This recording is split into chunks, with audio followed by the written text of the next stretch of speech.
Let it start for a second. So today I am introducing to you experienced demonologer, necromancer, and sorcerer, Michael Hyson. Welcome, Michael. It is honor to talk to you. I kind of follow you for a long time, and the reason why I called you is because all of your Facebook posts, all of the material I saw on your YouTube channel is really well researched, well educated, and you really dwell deeply into the material you study. You are not one of those sorcerers who make shit up out of their ass. You tend to base everything you say publicly on certain scholarly research and magical experience, which is something I really appreciate. And can I ask you for beginning of this podcast how your journey into magic started? Because you are a really experienced guy, so how it all started. Well, I was a kid when I first had my first spiritual encounter. And at the time, I didn't know who it was or what transpired. I only had a name. So I went to my mother, and up until this point, I've never been to church. I've never watched TV. I had no recollection of who the spirit was or what I was just happened to me. So I went to my mother and I said, "Who's Lucifer?" And she says, "Who told you that name?" And I said, he just did." And she says, "Who?" And I said, "Lucifer." I'm 5 years old, coming at this from my first time spiritual encounter. I've never had anything to do with spirits or religion up until this point. And she went in, she never said anything else after that. So it wasn't until years down the road, and when I turned 11, that I started really getting into spiritualism. I started getting into the arts. I noticed that a lot of my friends at the time were getting into a van and just disappearing for like a couple of hours and then coming back. So I decided to go with them one day. And they ended up going to a Baptist church.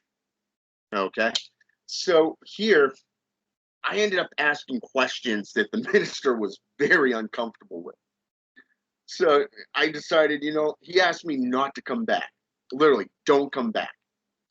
So after that, I started delving into the rites, the rituals, started getting into witchcraft, started getting into things like Islamic traditions, Judaism, the mainstream Christians, got into everything I could get my hands on just to figure out who Lucifer was and why everybody hated him. And that's basically where I started out, is because I started out in witchcraft before moving into Satanism. My first book was actually Martin and Patricia Banthorpe's book, or was it The Witch's Bible? And it was interesting because of the fact that my second book turned out to be Anton Xander LaVey's Bible. So I just started there. So technically, I need to introduce myself first. We kind of need to share some intimate details to keep this going. So, ironically enough, the first spirit who came to me was King Paimon. But the second spirit who came to me was Lucifer. So, let me give you a short backstory about how me and King Paimon met. When I was 16, I had a really strong depressive episode, and I had one suicide attempt. And during my second suicide attempt, I was holding my dagger trying to cut my veins, and then the pillar of flame rose in front of me, the pillar of the smokeless fire, and it took the human shape. Or to be honest, it wasn't necessarily a human shape, but it was a form of a conscious shape. Okay, I was talking to a conscious pillar of smokeless fire, and it commanded me to stop. Okay. And later on, when I got into Goetia and started summoning spirits one after another, I summoned Lilan Tasayana Paimon over and over again. The same pillar rises, but this time it condenses into a form of our familiar guy with the dromedary and he is technically the first spirit I worked with. And the thing is, you mentioned Islamic tradition, right? Yep. So I need to kind of clarify something regarding Islamic tradition. Is that within Islamic occult tradition, there are two types of occult sciences. There is one type of occult science, which is known as sihr, and then there is another type of occult science, which is known as Islamic theurgy.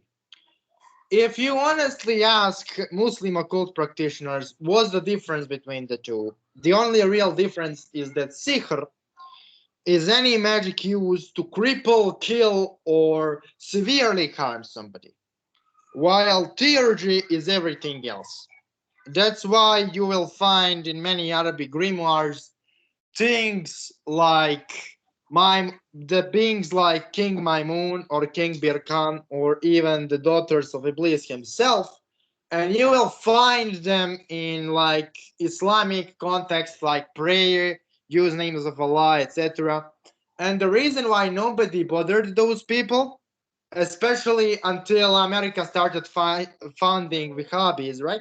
The Mhm. reason why nobody bothered touching those magicians is because they considered all of those things theurgy. As long as you do not use your magic to slaughter people and cripple them, they considered it theurgy. And there are many Islamic commentators, like, for example, Al Ghazali or even famous Rumi or even Al Buni. They were all theurgists.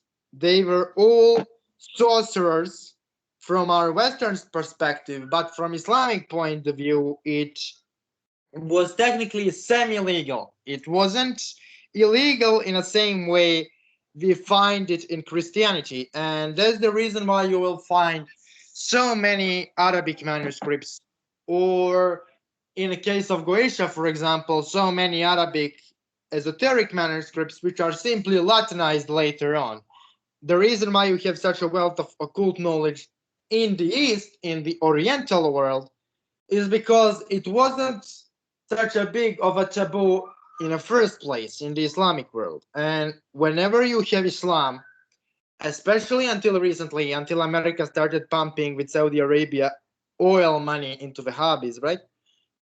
Your average Muslim player priest was also an occultist. They, I know in Bosnia they still practice Jabr. Jabr is technically using Arabic letters to create squares. And if you honestly have third eye to analyze those squares, you will kind of figure out that those are all planetary squares with certain phrases of the Quran written below them. And the reason why I stated all of this is you kind of work with Jinn a lot. Uh, you worked with them for a time, and you Yep. practice Art Goetia. Two, many spirits of the Art Goetia are actually Jinn, not demons. King Paimon first among them is definitely 100% Jinn, and he doesn't fit in classification of a demon. So the reason why I said this is because I want to clarify to the audience that when they ask spirits to learn sihr, right? What jinn mean under that term, what spirits mean under it is baneful magic. And also, and the reason why I am stating this is because a lot of people say, I want to learn sihr, I want to be a sorcerer. And then they get surprised when spirits later on attack them and start teaching them baneful magic. First and foremost, I need to say that when spirit astrally attacks you, if the spirit wants to kill you, especially the higher ranking one, you will be dead within a second. So the only reason why spirit attacks you and you survived is because that's not the actual attack. That's a form of astral sparring. So when spirit attacks you, high ranking spirit, and when he kind of tries to intimidate you and beat you up astrally, uh, if you survive the encounter more than 3 seconds, it's not the painful attack. That's a form of astral sparring with you, sparring with your astral body. And the reason they do it is because you kind of need to suffer that trauma in order to awaken your psychic abilities and astral bodies. Because if you don't survive it, you will kind of be closed forever. The only way to unlock them truly is through the trauma. And also, the reason why those spirits insist on baneful magic so much is because originally the target we should use for that baneful magic is the veil between the worlds. Every time you cast a baneful magic spell, you technically weaken the veil, which is fundamental for our spiritual evolution. And that's why baneful magic is technically allowed to exist by the Supreme Being, because it is necessary for baneful magic to thin the veil in order for the things to be revealed. So, can you tell us something about baneful magic in genic contexts and in goetic context in general? Because you really research the topic a lot. First of all, the one thing that a lot of people get wrong is that Baneful Sorcery has three applications. When you do anything like a spell work, for example, spell casting, you have jinxes, hexes, and curses. These three things are separate. They're not all one and the same. And most of the community believes that they are one and the same. You get under, say, for example, Wiccan or pagan groups, they don't do their research and they always assume that it's one and the same. How do you learn hexcraft? How do you do this? How do you do that? Nobody has knowledge. But when you get into the actual spell casting and you learn demonolatry, what types of spirits can help you along this aspect? For an example, if you're going to do, let's say, for an example, cursing or hexcraft within necromancy, you can go to Bifrin, Murmur, Boom. All three of these spirits alone have different, let's just say, methods that they employ and can teach you through necromantic rites and rituals. But if you're doing it from, say, for an example, blood sorcery, I would recommend the method put forth by blood sorceress Cagliostro, okay, who wrote the Blood Sorcery Bible, Volume 1 and 2. A lot of good gnosis there. Her way of doing it was you smear blood across the scrying there, okay? This is where you peer into the spiritual depth, the lake of dead or the spiritual realm, whatever you want to call it. Every religion has their own perception of what it is. Doing any form of baneful sorcery requires you to have some form of, let's say, for example, a lock of hair, okay? Skin cells, something that person has touched. This stuff can be used with a consecration of, say, Pazuzu, okay? Sea salt around the corner. I've talked about this. I first witnessed this aspect through Behemoth X, a curse that he put forth. Never would have thought of putting sea salt together with working with Baneful Sorcery until this time, because up until this time you use sulfur, you use black powder, you use, say for an example, gopher dust. Okay, you can in voodoo you use eggshells, the mojo bag, gris, things that have metals, things that have bones. Different bones have different meanings, different levels of power. You have what is known as the masculine, the feminine, and then you have what is known as the infant bones. You can get this from, say, turkeys or chickens. If you're brazen enough, you can probably buy them legally through both human and animal bones through the web. Certain companies actually sell them legally. You can call on spirits such as Hecate, for an example, and Anubis. Or not Anubis, but I would go with Osiris, personally. And this is why. Osiris is the god of iniquity. You can literally have him judge an individual. What better way than to let that person choose their own sentence? Hecate, on the other hand, is not only the goddess of witchcraft, ghosts, the underworld, and justice. She can seek justice, but you want to make sure that you keep your nose clean too, because she will not, separate you from them. Every system of magic has some form of belief structure in Baneful Sorcery being the imbalance or the injustice being made justice. If we go into the Middle Eastern for an example, as you were just discussing, you go into, say, for an example, the Mishra, you go into the Jewish Haggadah, you go into the Dead Sea Scrolls, the Scroll of Amrit, you go into, let's say, for an example, the Talmud, the Book of Tobit. Let's go with Asmodeus. He's also associated with the jinn, which is kind of interesting because of the fact that the story goes in the Book of Tobit that he was once a man, okay, that was made a spirit. He liked a person so much, but that person kept marrying someone else and he kept killing off. Therefore, became a demon of wrath. Okay? This type of spirit can be used in Baneful Sorcery, especially with candle magic. Candle magic, such as a red candle, is a design of wrath. It is anger, rage, passion, desire. All of this combined, you can really put your intent through to literally objectify whatever you wish to be placed on an enemy or a target. If we go by the Catholic perception, okay, they classified witchcraft as being witchcraft, necromancy, divination, and possession. They broke sorcery down into 3 types and 3 different levels. White magic is for those who heal, okay? So they would go, their view would be only a clergy can, they would not be corrupted. Those sorcerers or sorceresses that practice healing magics petition the church to be authorized to use magic. If they were given permission, then they could go out and do it. The third classification, and this you can find in Nicholas Remy's book of Demonolatry, chapter 1. He actually speaks on the powders.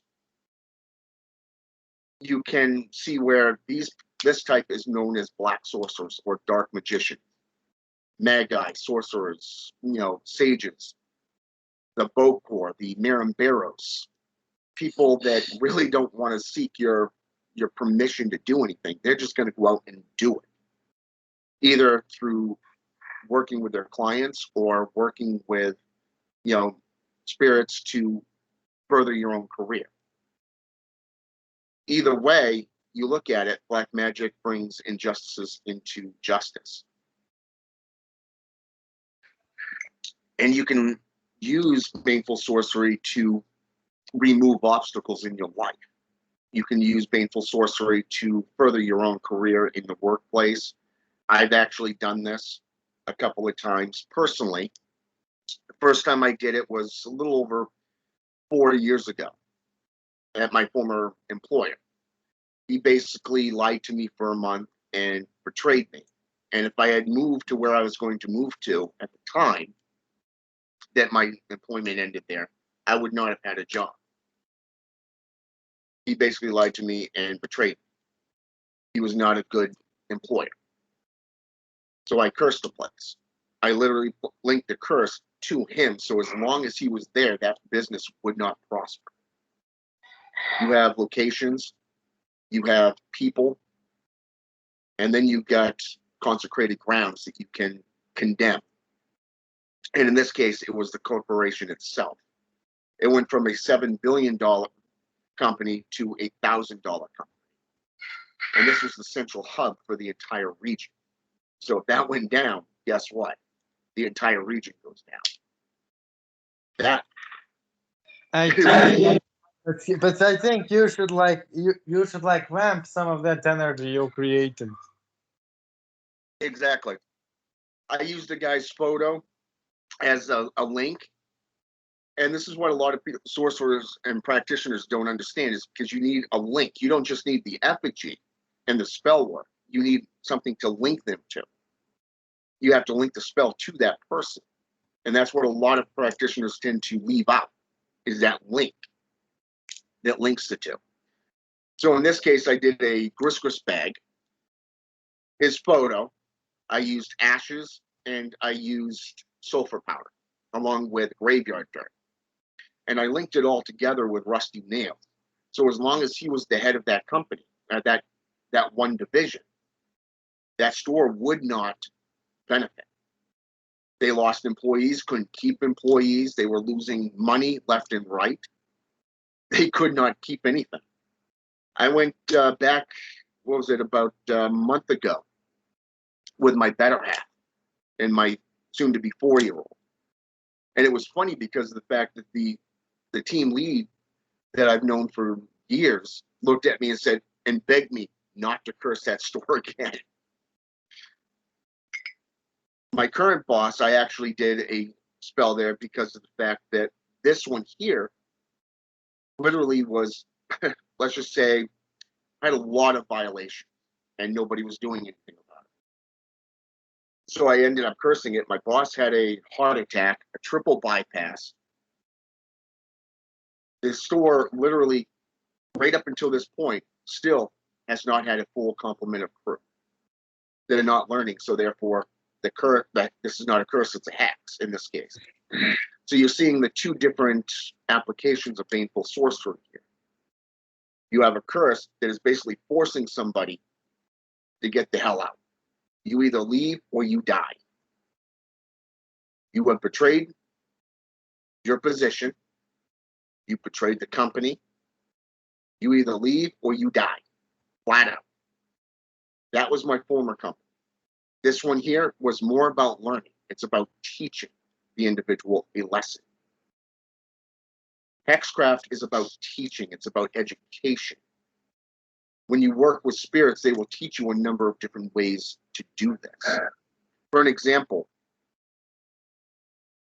when I worked with Paimon, when I first started working with the 9 Kings, Paimon, Belial, and Beleth were the 3 first in that line. These were classified as the 3 demons of demonic lords of possession. But more so, it's more of the possession of persuasion. That is what they do. Belial bestows titles of importance. Paimon persuades men's minds to your benefit. And Belial and Beleth literally opens up that door, making you invisible to that point, so that they cannot see what you're doing behind the scenes. It doesn't matter if you're trying to go for a position along with other people, or if you're just trying to teach that corporation a lesson in general. They will not see you working. And then you get into the other aspects as well. They also help you. They all have something to show you and to teach you. So when we get into... Yeah, go ahead. So technically the technique I use, you kind of show me unintentionally how to improve the technique, so thank you, dude. But the technique I use is technically, I focus on a name and the image of the guy or a person, and then I summon the aspect of his soul, the aspect of his astral body. Yep.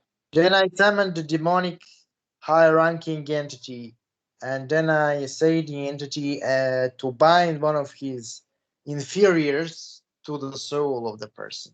And then I pronounce the conjuration of binding until you can literally see the chain formed between a person and the lower spirit. And then the lower spirit technically is unleashed upon a person, and he feeds over time upon a target. Now, that's the visualization and the ritualistic. Yeah, but what I also do is I go to the fucking client and I give him the chant of the spirit and the sigil of the spirit, so he can summon the spirit and vampirize the target alongside the spirit and improve the connection. So I make a guy who ordered it or asked it for me a participant in the ritual too. And what I noticed is that this method, just like your method, because you do the same thing as me, just different method. So you summon the high-ranking spirit, then you use the link and the certain ingredients to alter the spiritual bodies of the target so they collapse into ruin, right? Yep. I do the same thing. I simply use a different methodology. Instead, I summon the high ranking spirit who binds lower ranking spirit, and then the lower ranking spirit uses the target as a vehicle of his evolution, and then grows himself, elevates himself, and also does the bidding of a sorcerer. But what I also want to point out is that when you can do, because what I do here is technically a partial possession. So you make a target partially possessed by the spirit, right? Mhm. So when you do this partial possession way, uh, what happens almost always, which is weird to me, is the people I cursed in this way become guided to a way of getting rid of a entity I set up for them. They become guided to a priest, to a sorcerer, to whatever, who kind of helps them to get rid of it if they really want it. And those spirits always expose weaknesses which are already there.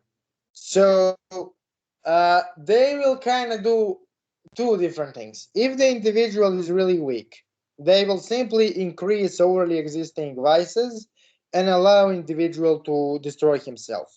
But if individual resists the vices, then the possession flips in, right? Yep. And when the possession flips in, they will always have the opportunity to get rid of a possession. But in order for them to get rid of a possession, they need to acknowledge the existence of the unseen, right? Yep. So the purpose of the baneful magic is to prove to the world the existence of the unseen and to thin the veil. And the reason why we live in a theistic society is because we sidelined baneful magic into the shadows. If we never did it, we would still live in a really spiritual society. Because the nature of baneful magic is such that once you experience it as a recipient of this, like as somebody who is fucked over, Yep. you cannot deny the reality of it. Okay, so Exactly. It's basically what you're doing is you're driving them mad.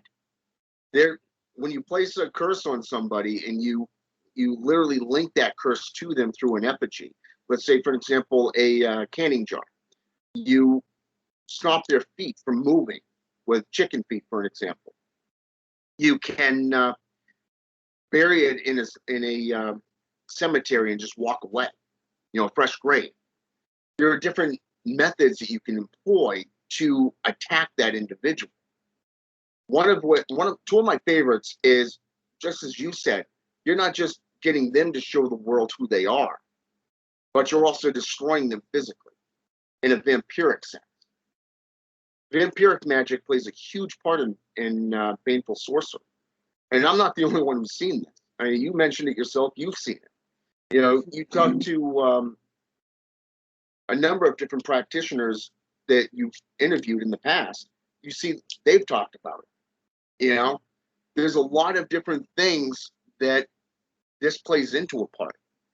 You are literally attacking them on every level possible, breaking them down slowly. It's like the best way I describe it is 1,000 cuts. To kill a man is easy, but to take everything that man cares about will kill him 1,000 times over. If you do Baneful Sorcery, one of the best things to do is to let the spirits have their way, especially if you utilize it. Okay? Number one, defaming them during the ritual, okay, the destruction rite.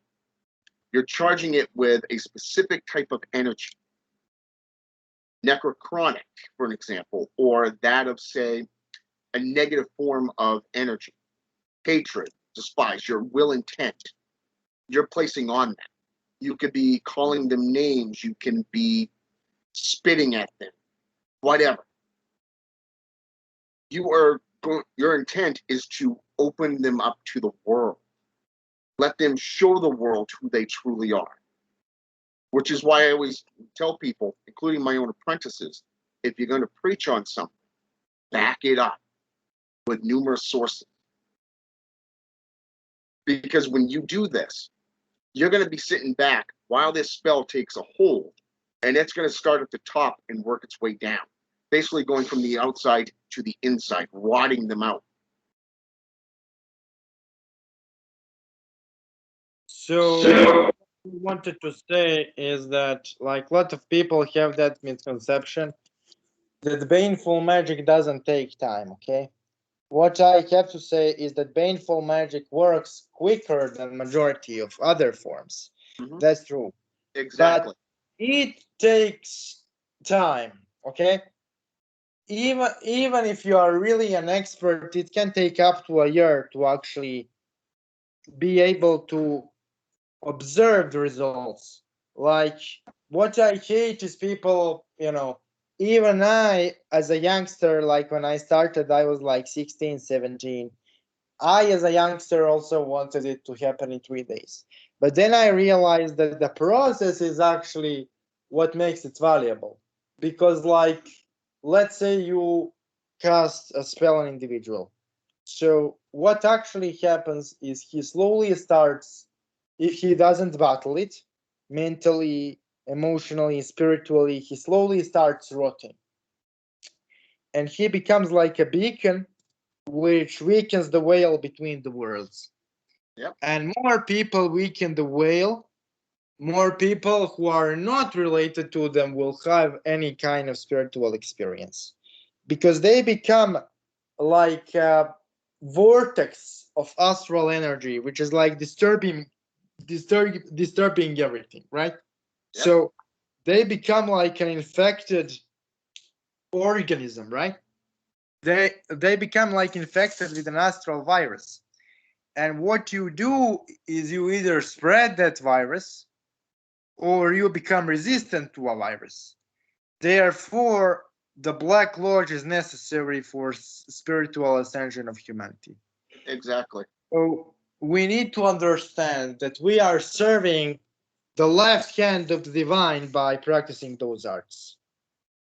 We are simply serving the hidden face of God, right? Yeah. We are not doing anything which is against the universe because everything is part of the all. Everything is part of the Brahman, including the spirits we call. And therefore, baneful magic is simply the left handed path to the all. It is the sinister path to the all.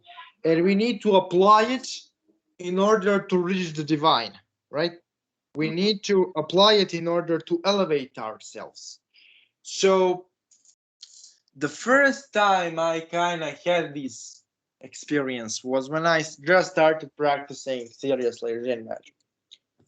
And I summon Iblis, and then he guides me through synchronicities through the story of Adam was created.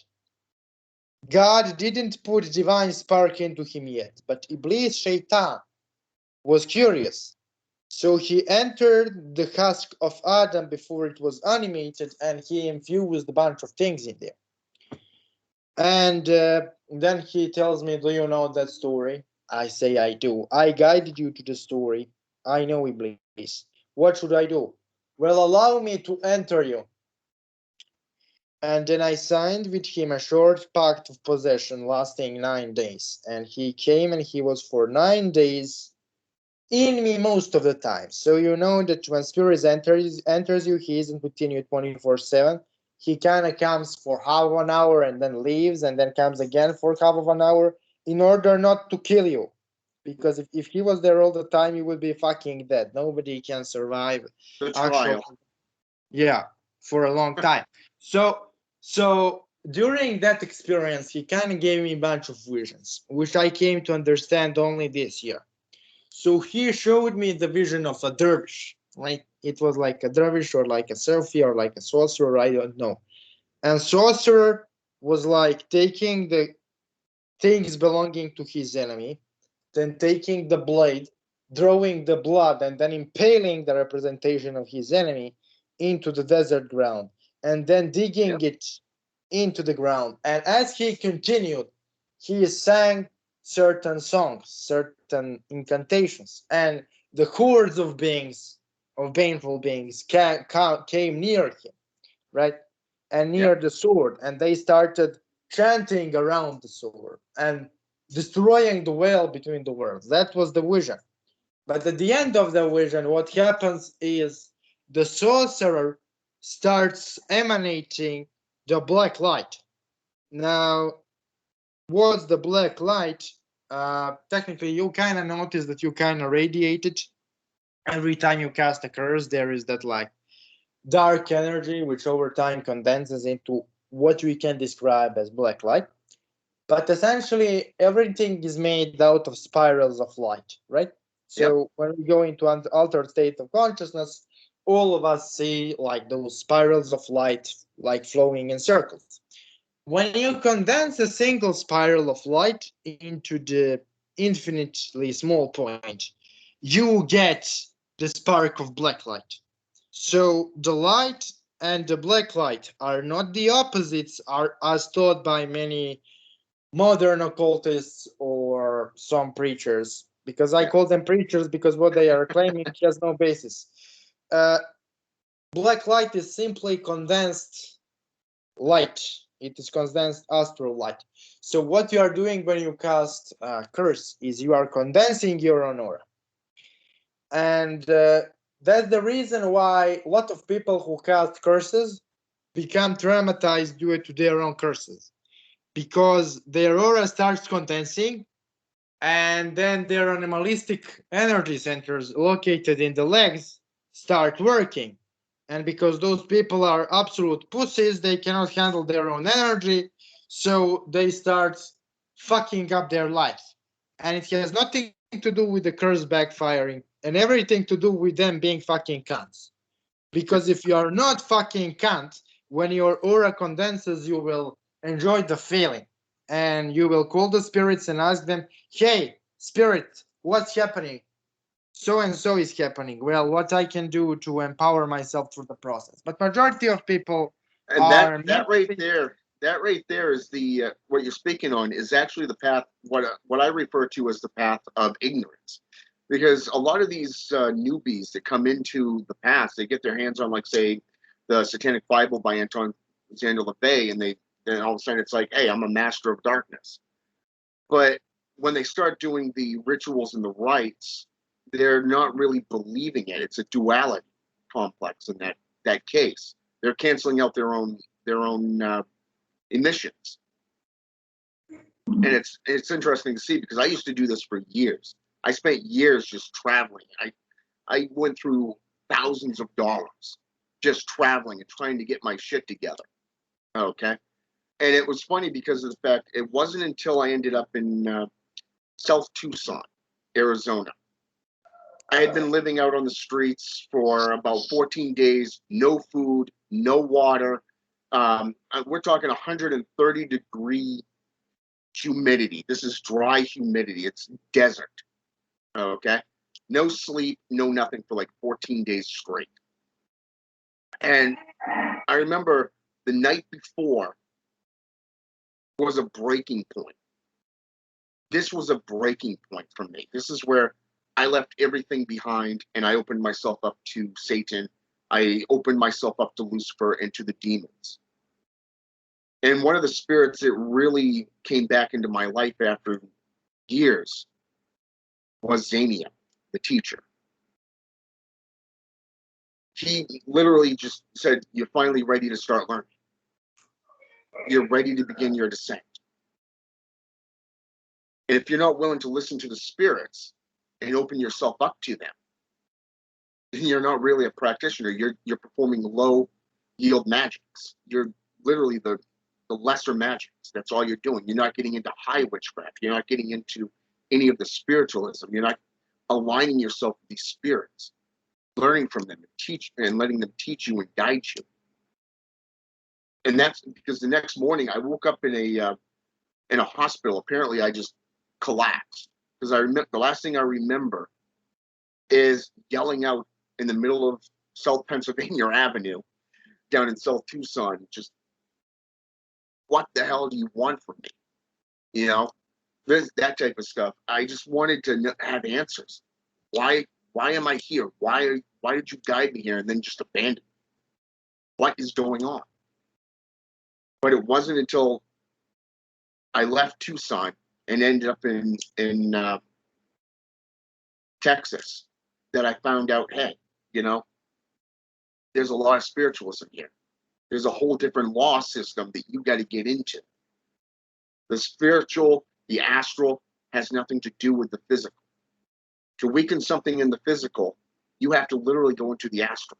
You have to go into these other dimensions and learn the material. You have to learn and build up that intolerance. You have to learn the methodology behind everything. There's a reason why people don't just jump into black magic. They don't just jump into, baneful sorcery. You actually have to learn the techniques before you can do anything. But if you're going to work with spirits, you got to open up to them. And that's what I find a lot of people, a lot of these youngsters today in the community just don't understand. I definitely agree with you that you need to kind of learn and be prepared for a failure, because the only way to effectively learn is to fail and to learn from a failure. And what magicians most of the time doesn't understand is that you need to experiment in order to learn. Books are fine,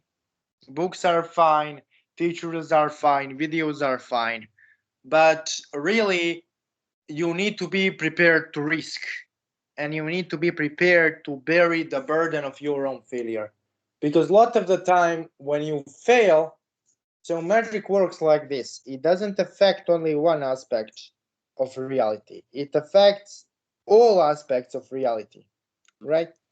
It affects you on every level. Yeah. And like the tower card in cartomancy, you have to take that symbolism into account, because before you can create anything, you have to destroy it completely. And that's what the spirits do. They break you down to the point where you're able to be taught, humbleize yourself and be taught, and start learning. I agree.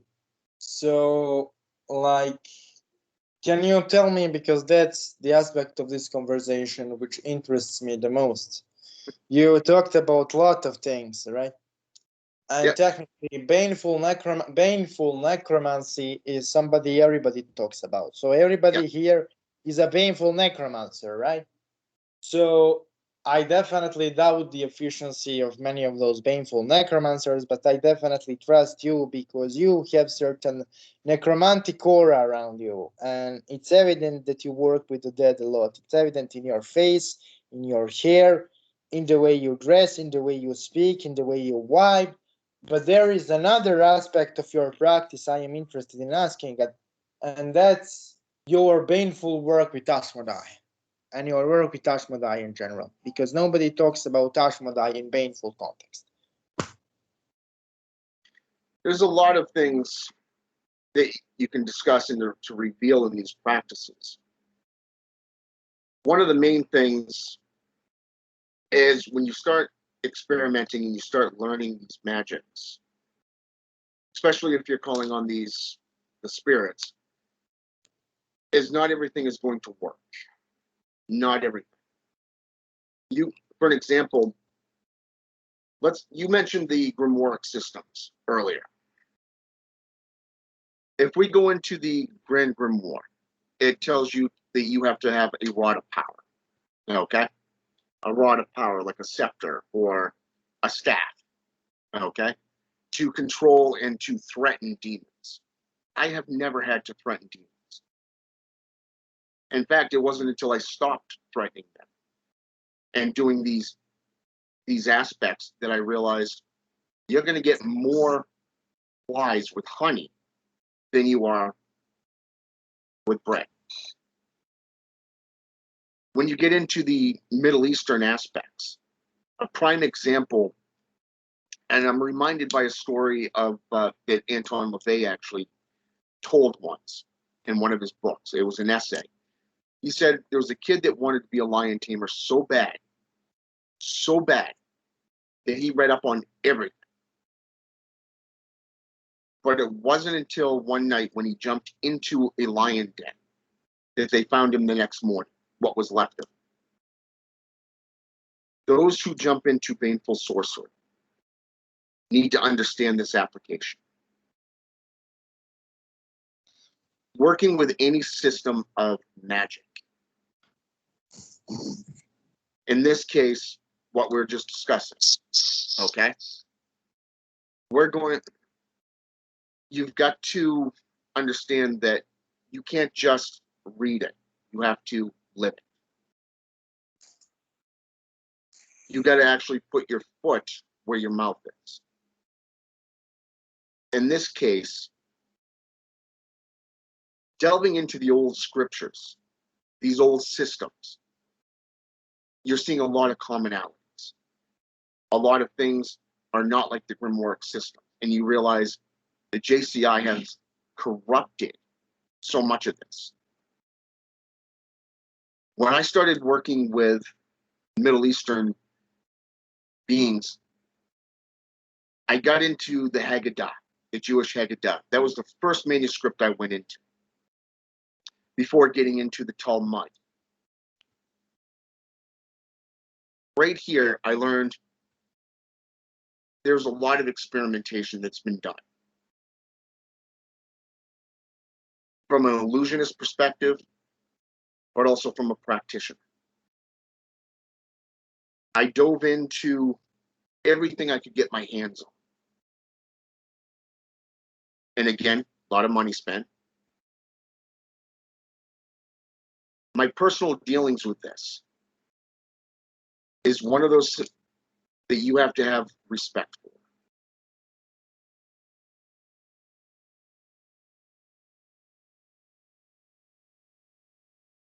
Working with the spirits in this area, especially that of the dead, there are methods and tools that they supply you with. When you get into it, you can gather the material. Okay? You can gather them. But it is up to those spirits to charge them for you, to anoint you with their energies. I don't hold a lot of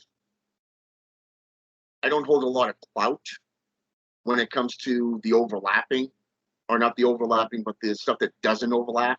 That's the stuff I don't pay any attention to. When I go into any system, if there's an overlap, especially in numerous systems, that's what interests me. That's what caught my attention. This system here, the one thing that caught my attention was the different stories, the different the ascension mythologies, the tools that allow you to get into them. Not everything has circles. Not everything has the triangle of evocation like the Goetic systems do. I got into this years ago with an ignorant mind. And I'm going to tell you that right off the bat. Ignorant.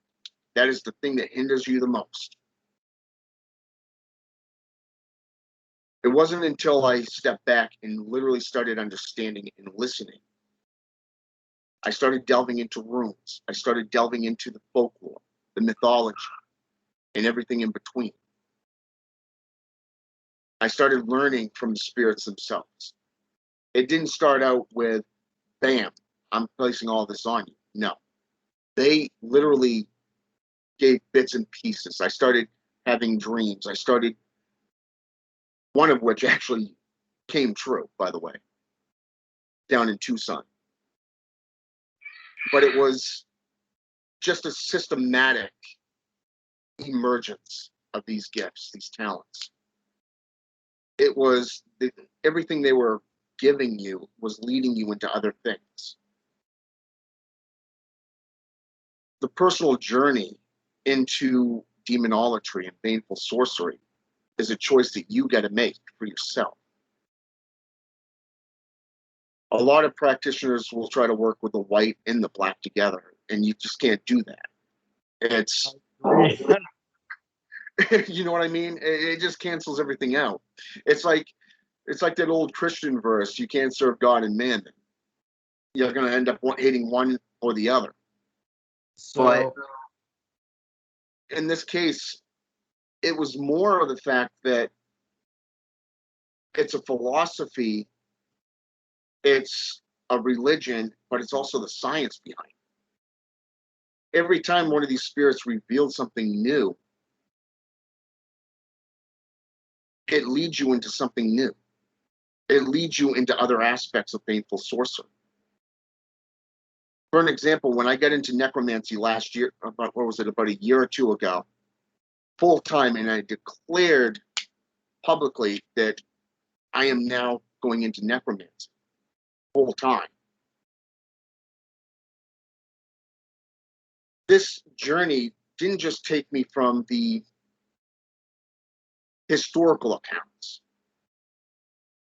It took me into the Tibetan Book of the Dead. It took me into the Egyptian Book of the Dead. A personal challenge was put forth by my teacher, my elder, who literally asked me to do things from an African-based origin. And I spent months trying to figure this out. I could not find any African-based forms of necromancy. Everything kept taking me to either the Greek or the Roman aspect. Until one day I was watching a podcast done by Frank White from the Serpent of the Grails. And just for the hell of it, I just reached out and I said, hey, what sources would you recommend on this? I've been trying to figure this out for weeks, months, and I haven't been able to do it. And he said, check out the Shem priesthood. Now, I've come across references by them, but up until that point, I didn't get into the study of it. And I found out that this links through numerous different sources. So this led me from Giza all the way up into the Middle East, into European countries, all the way up into Slavic witchcraft, Baltic, Slavic, Germanic, and Scottish and Irish witchcraft. And then, ironically, a full circle right down into Haitian Voodoo. And I ended up getting involved in watching and researching everything involved with the Bokor, the practices of calling on the Loa and the ancestors, dealing with the dead. I had no idea that voodoo was even practiced in Russia until I came across this aspect. You break it down even further, and you see the cults, such as the cult of Anubis, the cult of Artemis, the cult of Hecate. You see how the Shem priesthood are associated with the Hashishin, which is an order that existed between the 10th century and the 12th century. You see how they were not only holy monks, but they were highly trained military personnel. You get into the Knights of Templar and other orders, and you see different aspects there and how they got into all this spiritualism, and they had a whole philosophy around it. And when I decided, I'm going to get into understanding what it means to be a devout, what does it mean to be a worshiper? What does it mean to work with a spirit on this level compared to that physical level? And you get into their actual practices and the definitions. I actually have the college editions of the dictionary, the Webster's New College Dictionary is what it's called. I'm looking at it right here, and its companion, the Thurgus. And it's interesting to break each definition down. To serve, what does it mean? To worship, what does it mean? What does it mean to be a devout? Offerings, what does it mean? Sacrifices, what does it mean? And when you get into this and you start building up that knowledge and you start applying it to your practices, this is where things get interesting. This is where it really gets interesting, because in Baneful Sorcery, one of the applications here is the spiritual. That is something that's always fascinated me. So to come full circle into this and to make it short, spiritualism has much to do with physical applications in any system, especially with what you just asked, what you're interested in. And this is why. I wanted to give you the full scope of this, is because of the fact that when you're performing a ceremony or a personalized ritual, okay, you have two different applications here that apply with the summoning and the utilizations of spirits. It will drive you insane, almost like an obsession. But at the same time, you're building up the tools and the methodology, the knowledge that will help you to perform these rites in the long run.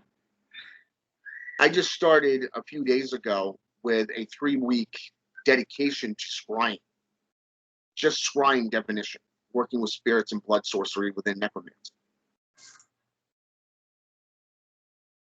This particular aspect is it doesn't just apply to shadowmans, but it applies to necromancy.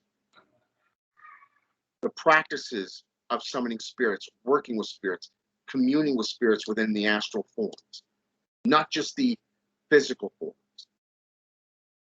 You can summon these spirits and work with them.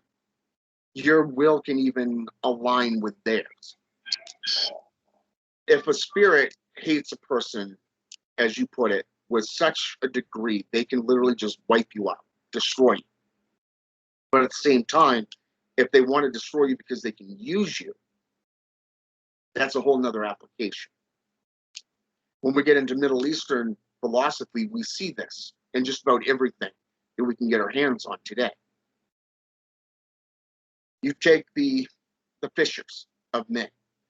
You take the ministers who were more atheistic, associated with the Pharisees. You see the applications of sorcerers seeking justice through cursing and hexing.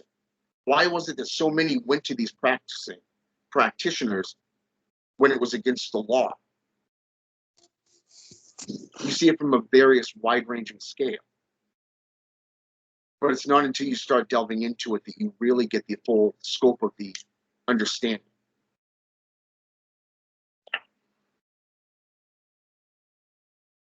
When I started working this path work, it really humbled me, because there was so much I did not know. And you take 30 years of just demonolatry and Satanism, witchcraft,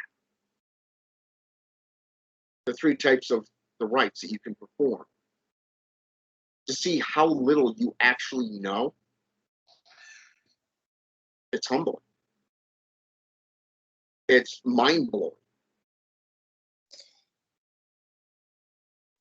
But getting back into these practices, you see how these spirits are working, aligning you, not just against your enemies, not just to better you as a practitioner, but also teaching you new methods and ways to perform the rites.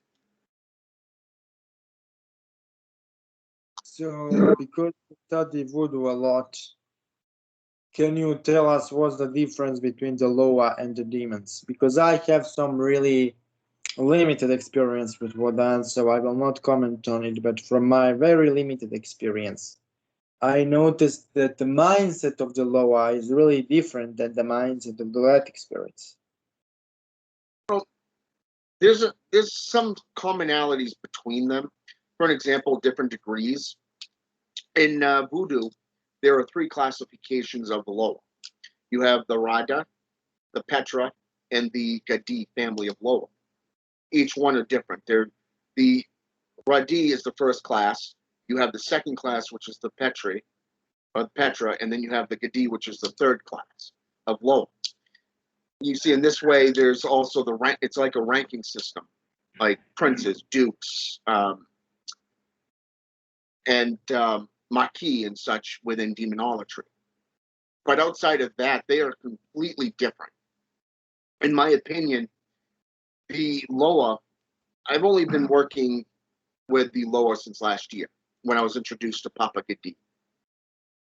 Through him, I started working with Baron Samedi and Baroness Dembella.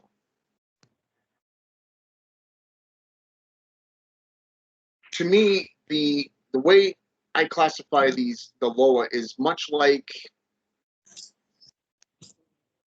how should I say this? The best way to describe them is think of them like intermediaries, like angelic beings. Okay, they can be classified in the same manner, but they're different from working with your ancestors. The spirits that you work with, such as the demonic, are a whole nother system. But you can work with the demonic while working with them. The Loa in themselves, I found that through my personal experience, and like I said, it's limited because I've only been working with them since last year when I got into Haitian Voodoo. It's, to me, they really don't come out and tell you anything. You actually have to work for it. You have to earn it. And you got to prove yourself because, number one, you're not an African-based person. I'm more Native American. I'm Native Indian. So as an outsider, I have to actually work 10 times harder to even get any information from the Loa and to the social standings within this culture. I have to work 10 times harder to earn my way there. But at the same time, they will guide you. They will do things. A couple years ago, I had an interesting encounter with Papa Gadi, which I didn't realize was Papa Gadi at the time. It was also around the same time I had an encounter with one of the Cabal spirits. When Papa Gadi first approached me, he introduced himself to me through Slavic witchcraft. I went to a number of people and inquired, who is this being? I've never seen him before. He looked like almost like a farmer. They told me who he was, so I started doing the research into him and found out he was the head of the Gadi family. He was put in position by Baron Samedi, which is why I started working with him. But both of these spirits have their own method. If you're open to working with them, they're willing to come in and work with you. They're willing to possess you if you're open to it and to share their knowledge with who's around you. But at the same time, they're very secretive. They're not really like a demonic being because the demons, if they want to work with you, then they will. If they don't, then good luck with that. But also, not all demons are good to work with. Some are just baneful in general. The Coco Damon.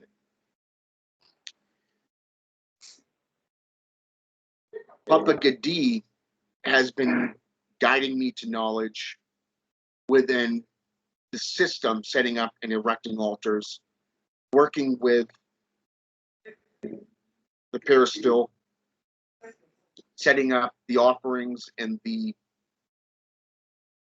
rites and the rituals that will best help to allow them entrance into your home. Demons, on the other hand, you have to give sacrifices and offerings to daily. You have to work with them daily. So they're in my opinion, there are two different types of beings. There are two different types of entities. The lower in themselves are more, I guess you could say, divine in a sense, which is why I classified them, in my opinion, from my limited perspective, as being associated with angelics.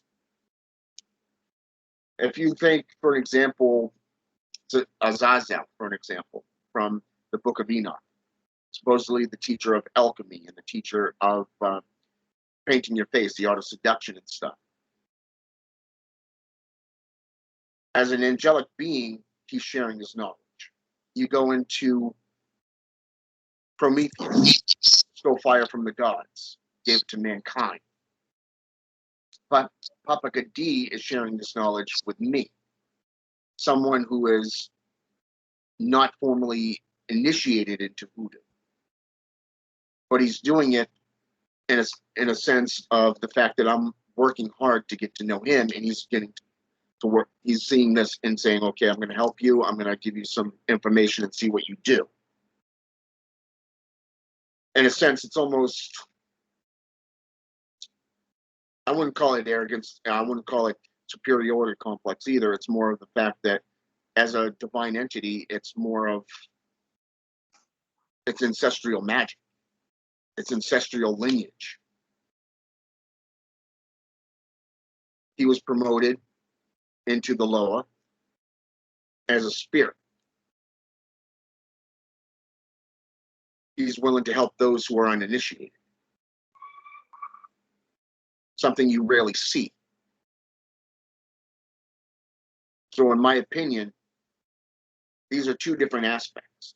They're not demons, they're not angels, they're something completely different. They're divine in their own sense from the African perspective. And you see this through the 7 principles. It's almost like and if you get into, say, for example, Christianity, and you get into the 7 sins, you see where the 7 princes come into play.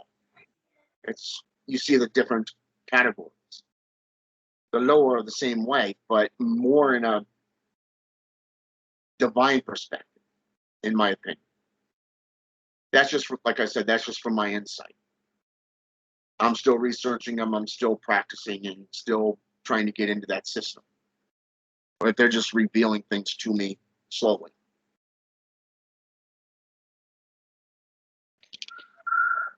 So basically, my limited experience with the Loa is the following. To me, they are like, because I only worked with the Gede house, so I won't go into it publicly because a lot of African people will be angry, and I don't wanna I don't wanna create a beef. I have smarter things to do, but I will share my perspective on the Loa. Yeah. So to me specifically, Gede house, they are like something I never saw in my life. So Ain't that the truth? their energy is something between a jinn, ghost, and elemental. But add to that one specific flavor which is like unique to them. And they are like extremely, how I can say. So when you work with the Loa, you don't have a feeling that you are working with anything which is non-physical. They are really physical in nature. They are, so I'm gonna tell you how I started working. Okay. So I had one friend which I won't gonna name here, and he kind of told me that because I saw a lot of visions of Baron Samedi in my dreams, so I told him, I am seeing the spirit all the time. Tell me what. Crosses, the graves, the Yeah, coffins. Yeah. yeah, I am seeing this entity all the time. Who it is? He tells me Baron. Then I asking how to reach the Baron, and then he tells me go buy the best possible cigarettes, the best possible room you can find, offer it, call the Baron with the conjuration, and the Baron will come. So I am a person with like cerebral paralysis, so I have difficulties walking. But for the purpose of this ritual, I actually walked to the store. I bought the most expensive cigarettes and the most expensive room I could find. And it was really demanding for me, physically and otherwise. So I went into my room. I laid the offerings on the floor of my bathroom, right? And I started reciting the conjuration. And I was like really exhausted, so I didn't even recite it properly. But what came true was like, it was huge. Like it was all in my face. And then I was like, what the fuck? And he told me that he kind of wants to work with me, and he instructed me that he kind of wants me to go to the crossroads and then call him and make some form of a deal for him to kind of go into me and give me information. And a year and a half later, I actually fulfilled that deal. I summon him, I go to the crossroads, and I offer him bread. So what he does then is he kind of teaches me a few things here and there, which I will not share publicly. But technically, the way to evolution of Baron Samedi, he kind of showed me the vision when I asked him what to do. And he like showed me the vision of like big black guy with the hat, with the hat, with the big cigarette, and he was like sitting on the throne at skulls. And if we take it into like context of other entities we talked about, methodology of Baron Samedi is the same as other entities we talked about. He elevates you spiritually through baneful magic and through healing sorcery.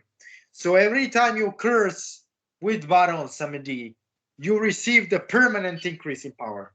That's how he guides his devotees. And he also teaches you.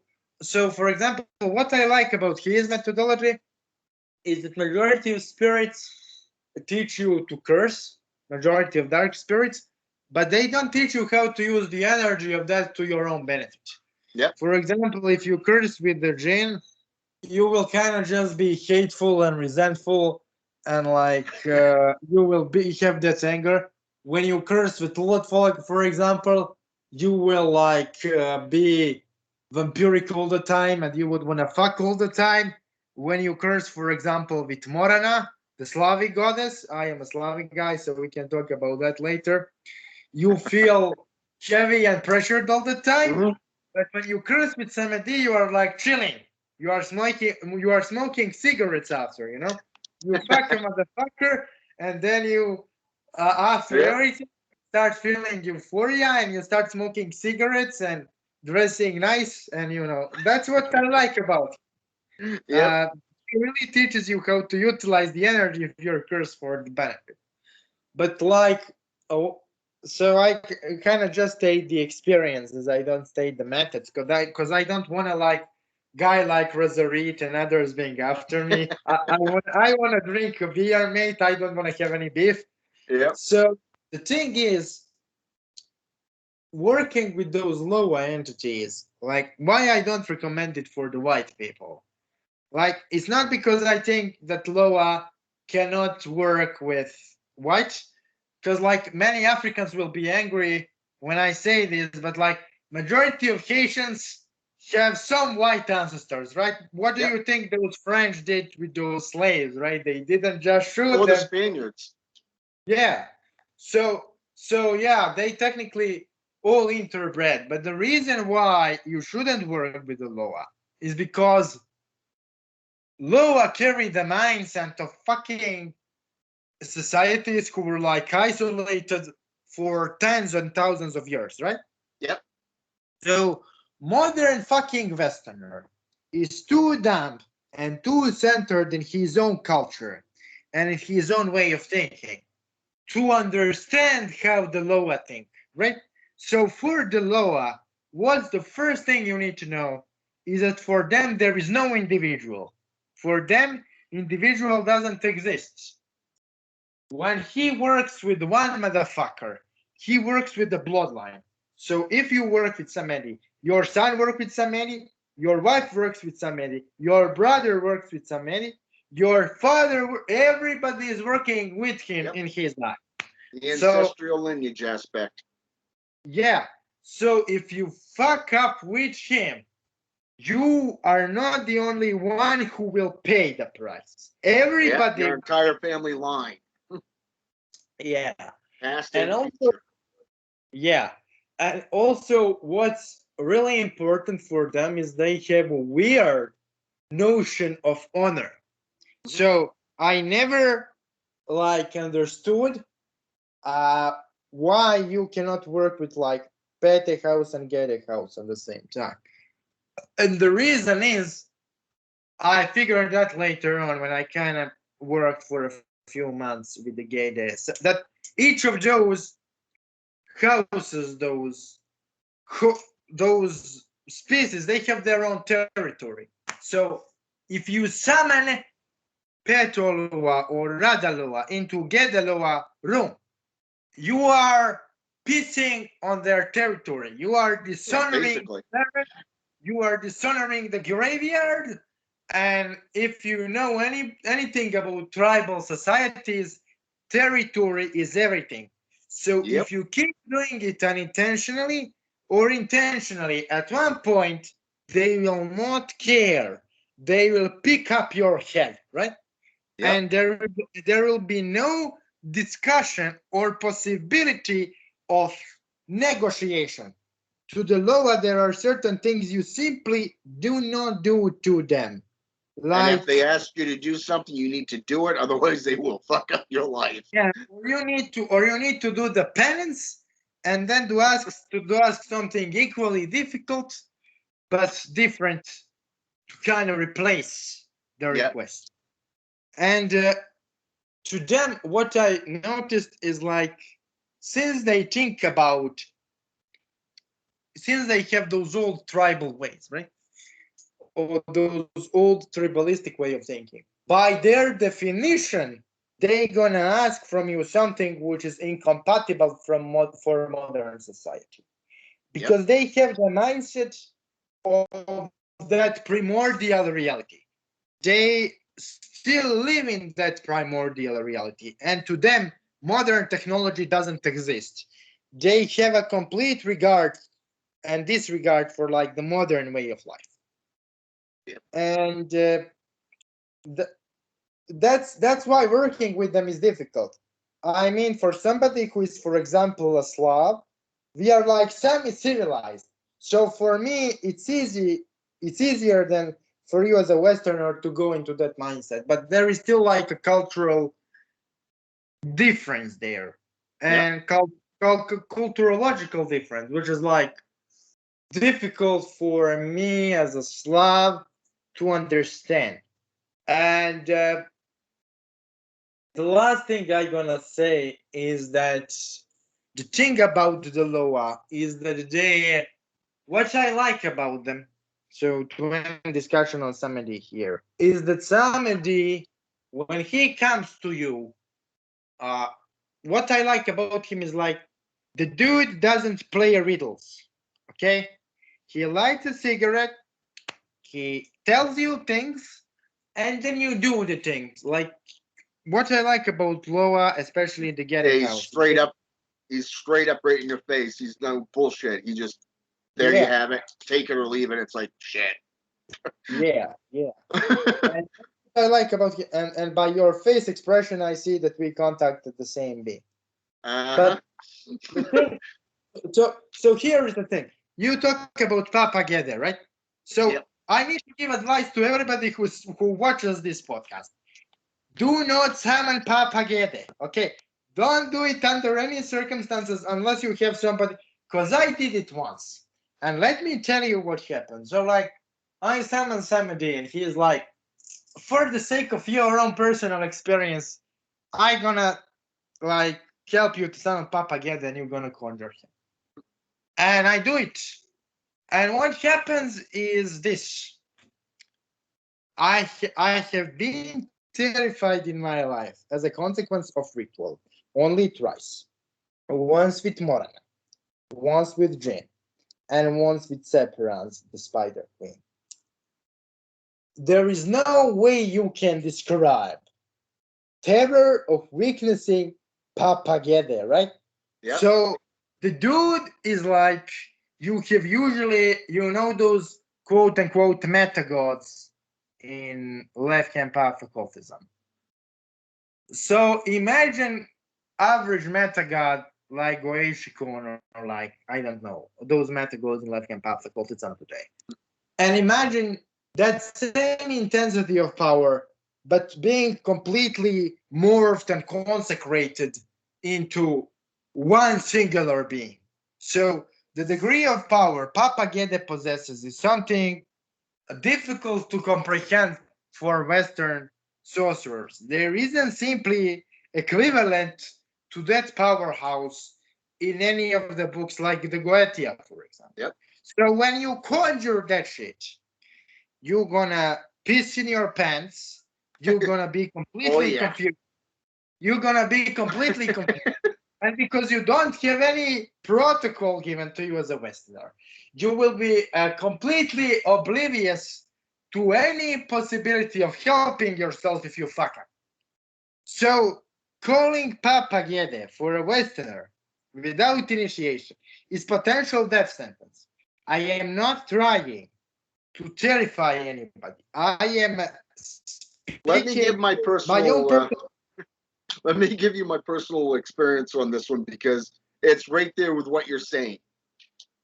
I've summoned a lot of different beings in my time, but when Papa Gedi introduced himself to me through Slavic witchcraft, I literally felt demasculated. It was like what balls I had just went.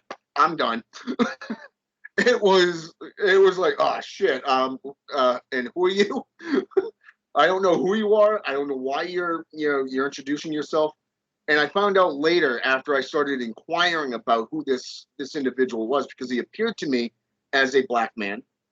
He had a one of those straw hats on with like a vest, and literally it was tribal.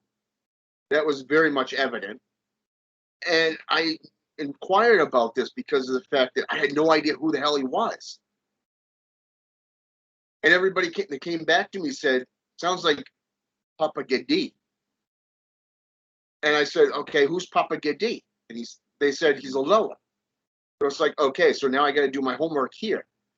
And it was the way it was told to me is you do not invoke him. You don't go to him. He comes to you. That is the way it was explained to me. And the one thing that each and every single one of these individuals told me was be humble and listen. Plain and simple. You don't fuck with this guy. And that's what I did. So I ended up, once I did my homework on who he was, found out that he was an African and Haitian deity put in play by Papa Gedi, or not Papa Gedi, but Baron Samedi. I also made a pact with Baron Samedi. I didn't summon him. I opened up, I had his seal, and I made a blood pact and a blood oath that I don't know why. I don't know if you sent him to me or if he just decided, hey, you've been delving into voodoo lately. I want to help you out. I don't know what it is, but I'm willing to open up this gate and I'm willing to do what is necessary for you guys as well. To work in my life and to teach me. So I ended up making that pact, and to this day, I've been doing a lot of research, and I've been just lighting a candle specifically for Papa Gadi and Baron Samedi every single day. Been giving offerings and all that stuff included. But what you're saying is very much true. This is a spirit that you don't fuck with. This is a spirit that you don't summon. This is a spirit that has a lot of freaking power. It's unlike anything I've ever experienced. So yeah, but can you like tell me who guided you in like Wudan? Like Udon? who gave you? Oh, over the last couple of years, I've been really delving into voodoo because it's an area that's really caught my attention. Ever since I got into years ago, I got into Santeria and Palo Mayombe, and when I was down in Tucson, Arizona, and here I am practicing Baneful sorcery and going all the way up into Slavic witchcraft, and then I really like Slavic traditions, by the way. Love it. It's an area I really like studying. But when I got back into voodoo, I started going through all my books on voodooism that I've collected over the years. I've even bought a few more since then. I've inquired from practitioners such as Bokor, Leonard Imera, to Guy Creasy.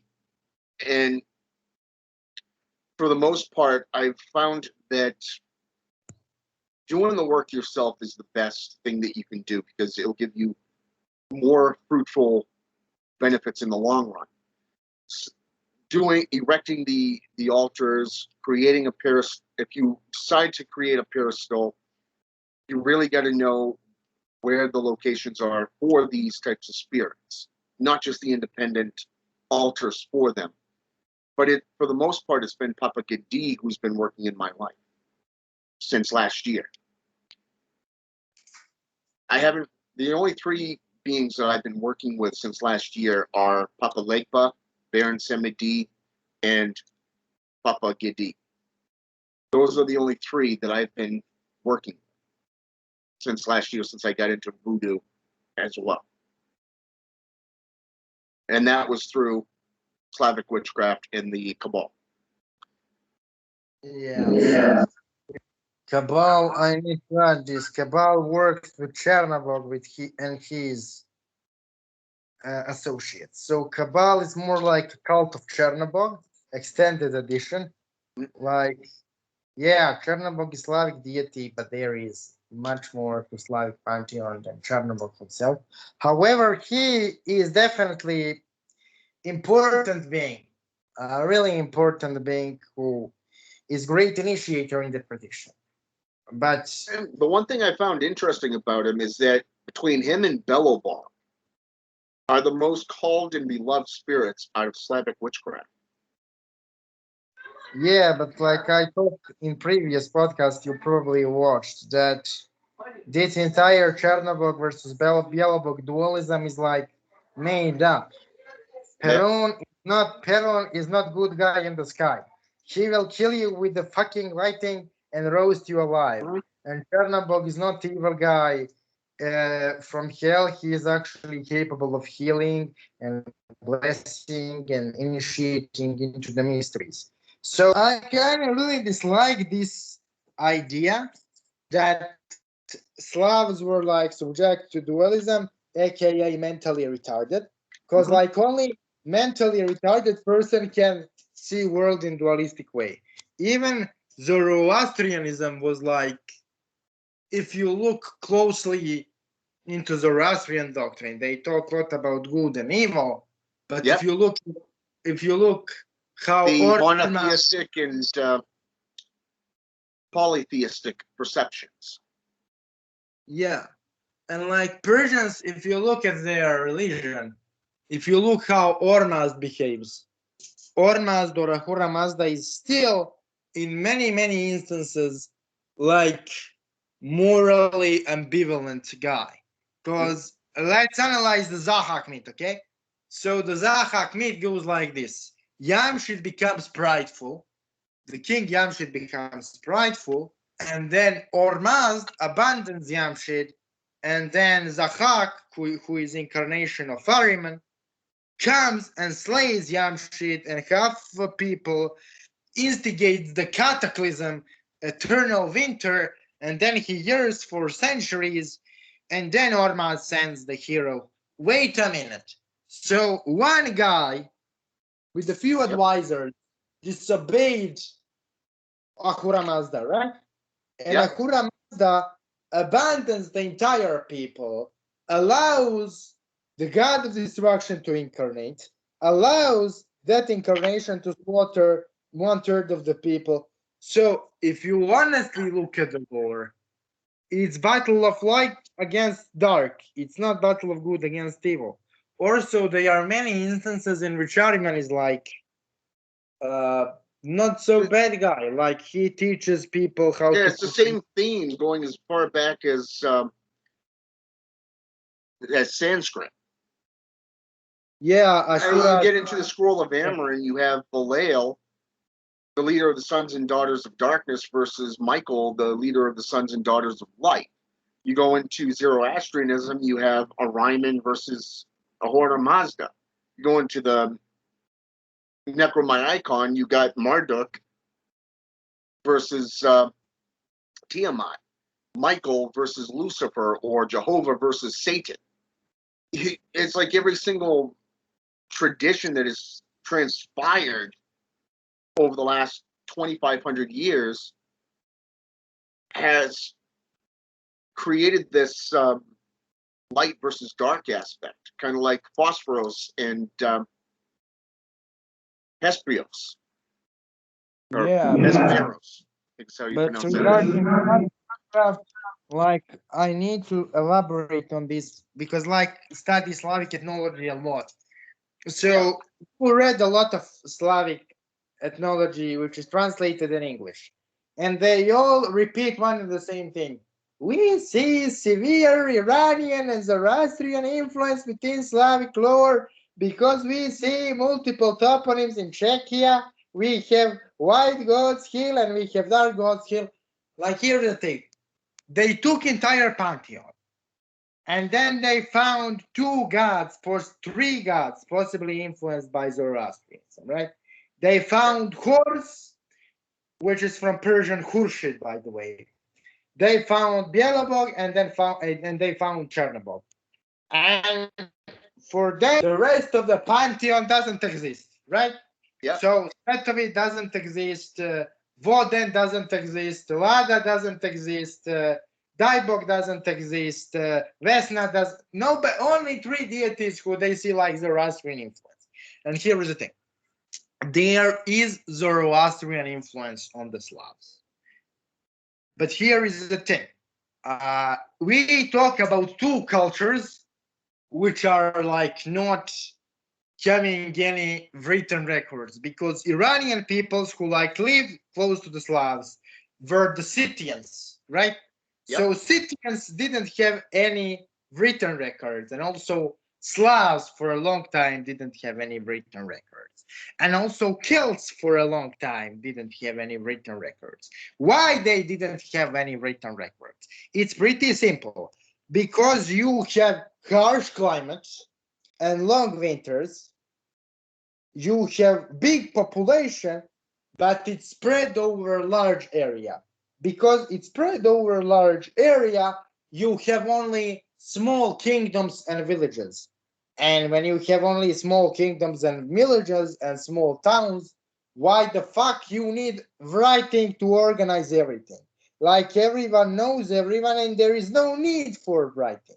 yeah, You have priests who have oral tradition, and you have guys who know everyone in the village, so there is no need in writing things down.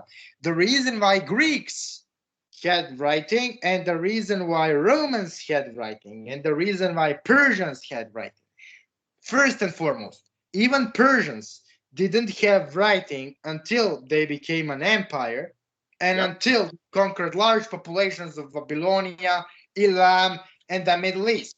Then you have Ardashir or Artaxerxes codifying the Avesta into the Avestan scripture. Before that, even the Persian Magi only recited from memory. Why? Because exactly. there were only small tribes.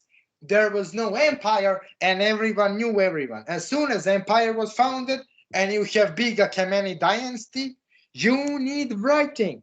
Why Sumerians needed writing? Well, they had extremely large cities. Cities like Larsa, like Ur, like Nippur, like later Babylon, who is founded by Kassitians and later the Gutians, nomadic tribes who came from the north. Those are enormous cities for that time period. Why they had enormous cities? Because they had the Fertile Crescent. They had enormous potential for agriculture. So what modern academia tends to do is they see literate culture, and then they see illiterate culture, and then they immediately conclude that literate culture somehow influenced by default illiterate culture, because literate cultures are somehow superior. And that same bias kind of really is present everywhere. For example, Norse pagan culture is considered superior until recently to Norse Christian culture, because Norse Christians had writing. Yep. Persian culture is superior to Slavic culture because Persians had writing. English culture is superior to indigenous culture because English culture had writing. The truth is that dualism, as we know it in Zoroastrianism, doesn't exist in Slavic pantheon. There is not enough evidence to support such a claim.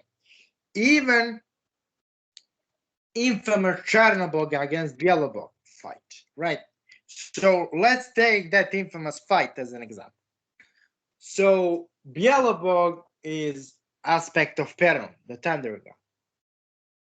Unfortunately, for many people who are hyped on Chernobyl today, especially in the West, Chernobyl is not the main rival of Perun according to the Slavic lore. Chernobyl and Perun fight, they have a beef in the mythology, but the main archenemy of Chernobyl is actually Volos, the god of sorcery, cattle, and the earth. And when we look at Volos, he is pretty different character than Chernobyl. But why nobody talks about Volos against Perun rivalry is because there is no elements of dualism there. It doesn't fit in their agenda. You have also many gods who share clear. Baba Yaga, Kakashi, and Yeah, many more. Doesn't yeah, matter if they're main gods or demigods. They're there. And a lot yeah, of but people don't speak on it.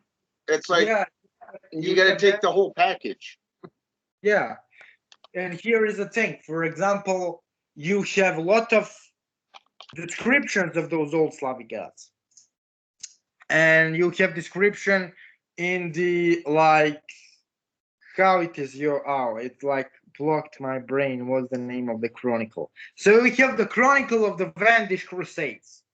So the Vandish Crusade is the war of Teutonic Knights against the Polabian Slavs in the Baltic. And you have like descriptions of many of those statues.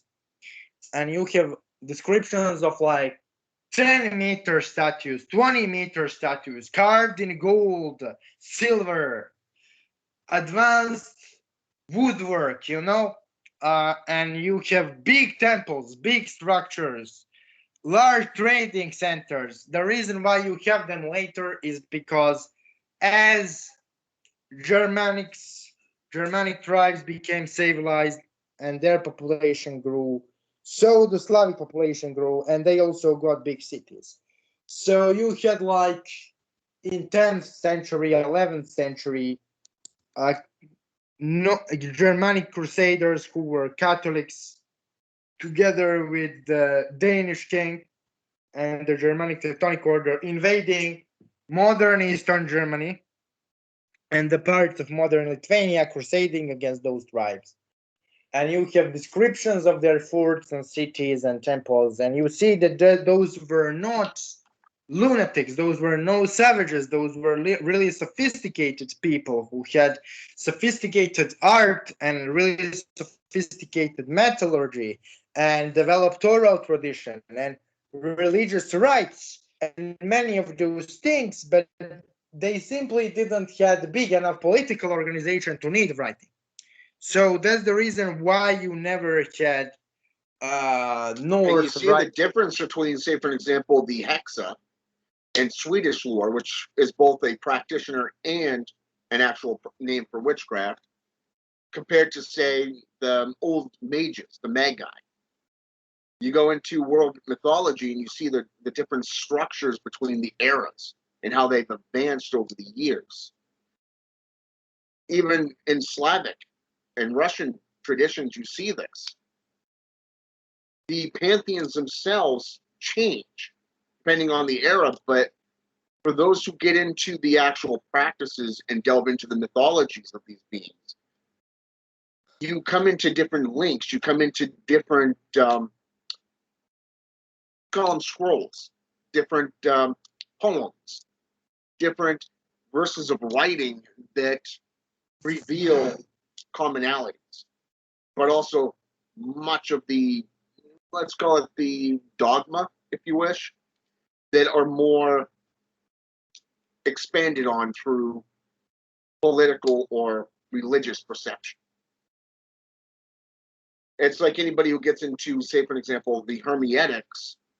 There's a book of annotation into Hermeneutics that was recommended me by a teacher of mine. There's facts in there, but there's a lot of dogma. There's a lot of falsity. And if you can get past that, then you'll start to see in the truth. It's the same thing with working with these beings. They reveal to you who they truly are, not what society believes they are.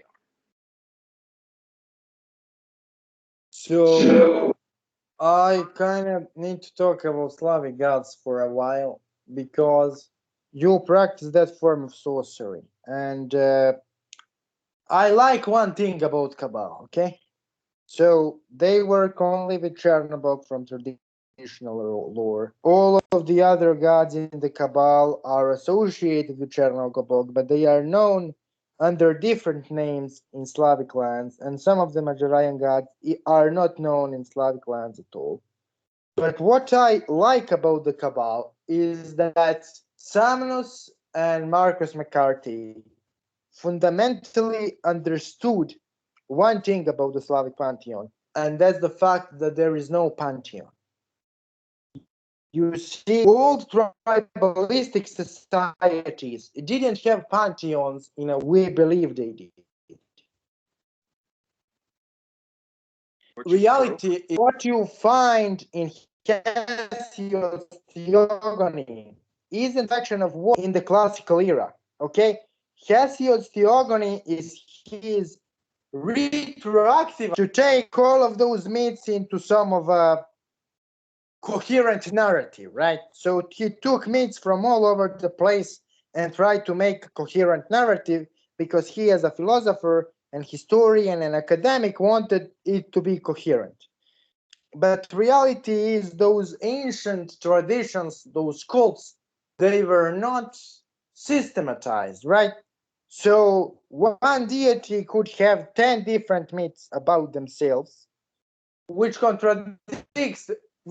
contradict each other, but they are all true because they describe that deity from a different angle. So nobody argued, was Leto fucked by Zeus to give birth to Apollo, or it was some other deity? Nobody had argument about it, okay?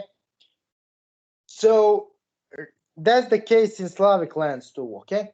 So you have a bunch of tribes, and each tribe has the main god, right? And for that tribe and that clan, that god is the top of the pantheon. And they worship other gods, but they give a fuck really only about one motherfucker as a tribe.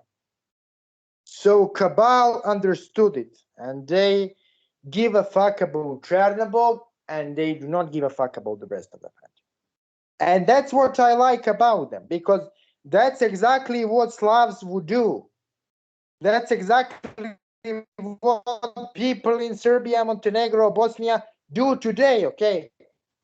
Saints replaced gods. So each family has a saint, and they celebrate technically only that saint's feast. The rest of the saints in the calendar, they probably don't know how they are called. If they do, they know it only because they go to the feast days to their neighbors, right? So that's the Slavic way of thinking. You choose one god for the tribe, and that's the main motherfucker. Or maybe you choose 3 or 4 gods, and you work with the 3 or 4 gods, and you say to the rest of the pantheon to fuck themselves, right? Yep. Because that's how Slavs operated, and that's how old polytheists operated. And the thing is, there was no like organized pantheon. In a sense, we wanted to exist, right? So let's say, so many Norse pagans would attack me if I say this, but I do not believe, and archaeological evidence doesn't support the notion that Wotan was he had some rank in a hierarchy, but he was not the most venerated deity. The most archaeological evidence you have for Thor, for Yngvi Frey, for Fruya. You even have a lot of archaeological evidence for gods like Ul and Skadi. Wotan pretty much lacks in archaeology. He's pretty much not so much present. And there is a simple reason why he isn't so much present, but why you have a lot of Wotan in Eddas, right? So half of the Eddas is what Wotan says, what Wotan does. The reason is Christians Christianized Norway.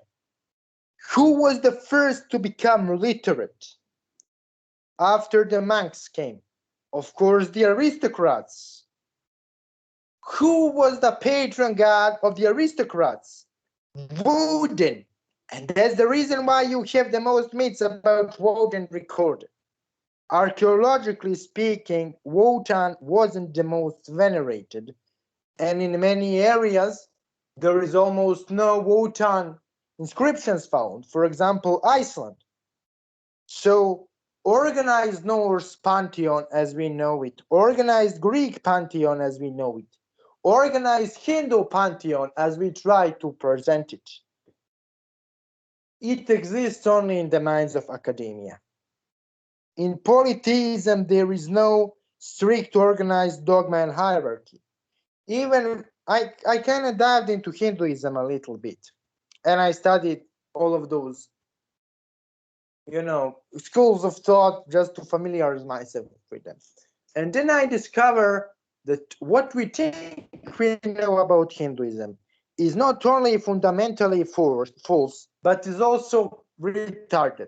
So technically you have the Vedas, and then you have the Puranas, and then you have the Upanishads, all of those texts, right? Yep. But you have entire different corpus of text, which is known as the Dravidian Ayanist writing. So let me give a little bit historical context.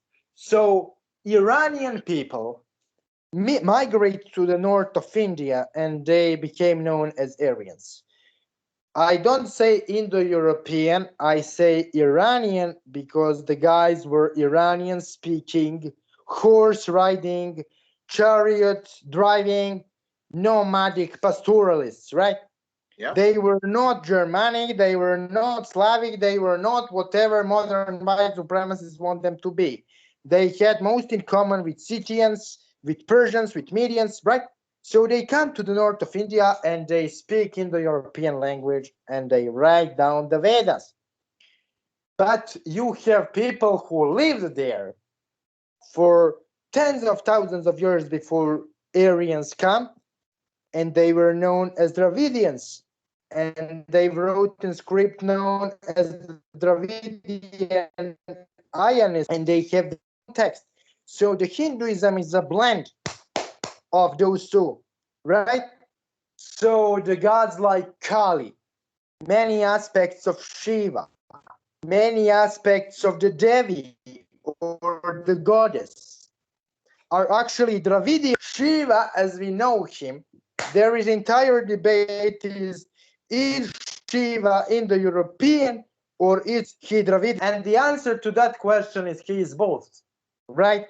Yep. So if we look at modern Shiva, he doesn't exactly resemble the Shiva of, the Shiva of Rig Veda was the god of the winds, who is the heavenly hunter, throwing arrows from the sky, inflicting illness and causing destruction. Shiva of the modern Hinduism, or Rudra Dev of the modern Hinduism, is a yogi, he is a mystic, he does all kinds of things which is not in Rig Veda, okay? there is no yoga in Rig Veda, right? There is no yoga in the Vedas. But you know that where you have the yogic postures depicted on old Dravidian pottery. There is a drawing of guy in yogic posture, and there is also old Dravidian skeleton found in yogic posture you can see in a modern yogic instruction manual today. So what I wanted to make a point here, and the point is that like we really need to deepen our research on many esoteric topics because, for example, I needed to say this in a podcast because we will pass more than 2 hours. You have like some time. I really enjoy talking, but I need to say this. Like, let's say chakras, right? It's always So good to see somebody else's perception on this because it really there's a lot of confirmation, but there's also different perceptions of these practices and the way you view these beings, and it's like that's awesome.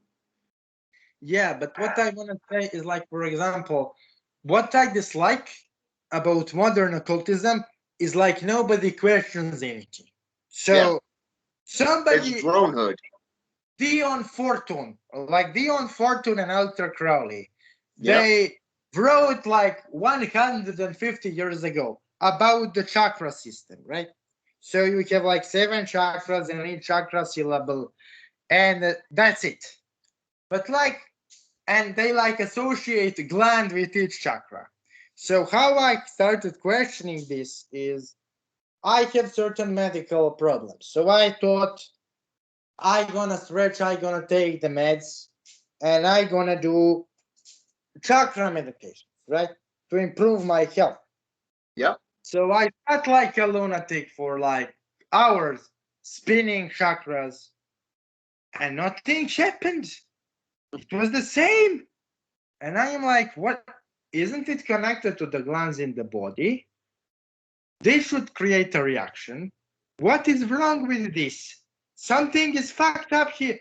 And then I found out that connection of 7 chakras to the 7 glands is completely made up. Pineal gland doesn't produce DMT. It produces serotonin. It's good for sleeping. It has nothing to do with hallucinogens. Heart chakra has nothing to do with heart. So those are spiritual centers of spiritual energy, which only indirectly, under certain circumstances, affect the physical body. But you have 7 chakras located in the legs, which are actually corresponding to physical body. And when you actually stimulate those, you have impact on a physical body in a direct way. Yep. And the reason why I am bringing this up is like when I started practicing black magic, every single entity I summoned had a tail. So if you watch into iconography, if you watch into, descriptions, every entity who is demonic in every fucking culture, yep, tails everywhere. And I'm like, there is a point here. And then I like summon in my vision like those, there are yantras to contact them, like deceased masters of Abhichara Hindu black magical tradition who like stimulate those down chakras and work with them. And the dudes have tails. And I'm like, what the fuck is this? Yep. And like and explaining that's basically where we agree on this, because even if you look at society today, wherever you turn, it's out of fear, it's out of ignorance, and nobody wants to evolve or learn. They're just accepting things at face value. That's all they're doing. There's no evidence. There's no nothing. They're just based off the same old propaganda. Yeah. It's like, when are you going to step up and do your own homework? When are you going to step up and do your own research into these things? And it's like, it wasn't until, for example, I got into, I started out with the chakras, and then I got into the Kundalini. And then I ended up getting into the Tibetan Book of the Dead, and it's like, wait, I'm seeing a pattern here where it's almost like a migration of the soul. It has nothing to do with discs. It has nothing to do with glands. Everything's talking about the root to the crown. Yeah. But yet, what is it exactly? And then when I started getting back into meditation and I started getting into looking inward instead of outward, you begin to realize that your health and your way of life, your persona, everything that you are is right here. Yeah. That's all it is. And I need to agree with you on one point. In Hindu Ayanist tradition, every chakra is associated with particular dimension. Yep. So here is your waist. Energy centers in the legs are associated with talas, aka lower realms, and energy centers above are associated with lokas or positive realms. And you probably experienced, like when you stimulate those chakras, you kind of became bombarded with the energy, which is not necessarily suitable for baneful magic and for what we are trying to do, right? Yep. And the reason why it is because The tree those, of life and death. yeah, those upper centers, they do not correspond to what we want to do. We want to merge with the Brahman through destruction, right? Yeah. We want to destroy the infinite realities which stand in between the mankind and the supreme ruler, the supreme principle. So for that, you need to stimulate the lower chakras. So I will here share a little bit of like knowledge how to stimulate those centers. I will also type that shit when I upload the video in a comment section, because that's why I filmed this podcast, to kind of share this with you and for you to share many things with me, which you did. So I am obligated morally to share some things with you you'll find of interest.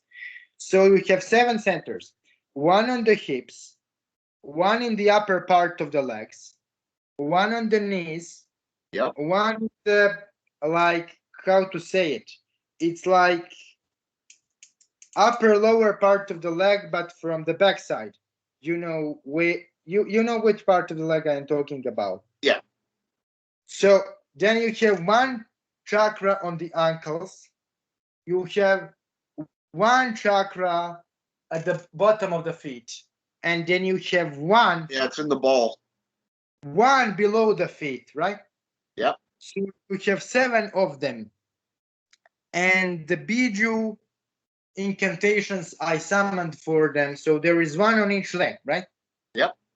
One of those centers on each leg. So the biju mantras for them is Atavam for hips, Vityam upper parts of the leg, Sutam knees, Talaryam backside of the upper part of the lower part of the leg. You get what I'm saying?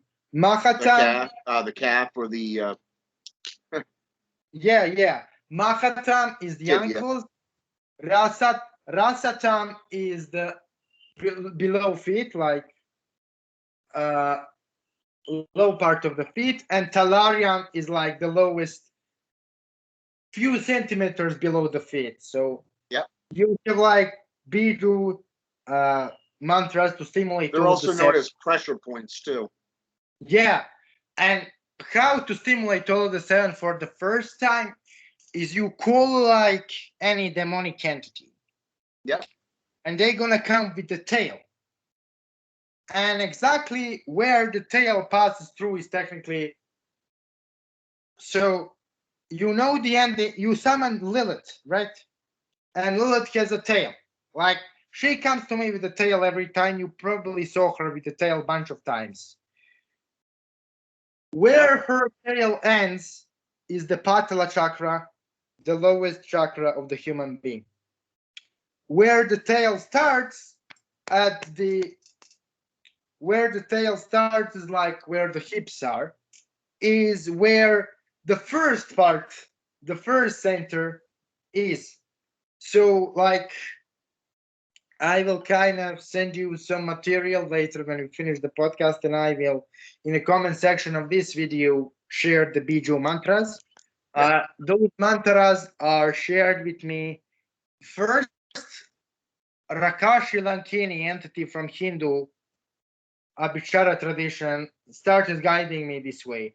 But it is Kali, the goddess Kali, who kind of finished this after the destroyer. months and months of research and experimentation. And I received the methods of summoning Kali from the Ion World Foundation. So if you want to contact them, simply go to Tantric Sorcery playlist on my YouTube channel and go to description of any video I have on that playlist, and there are links.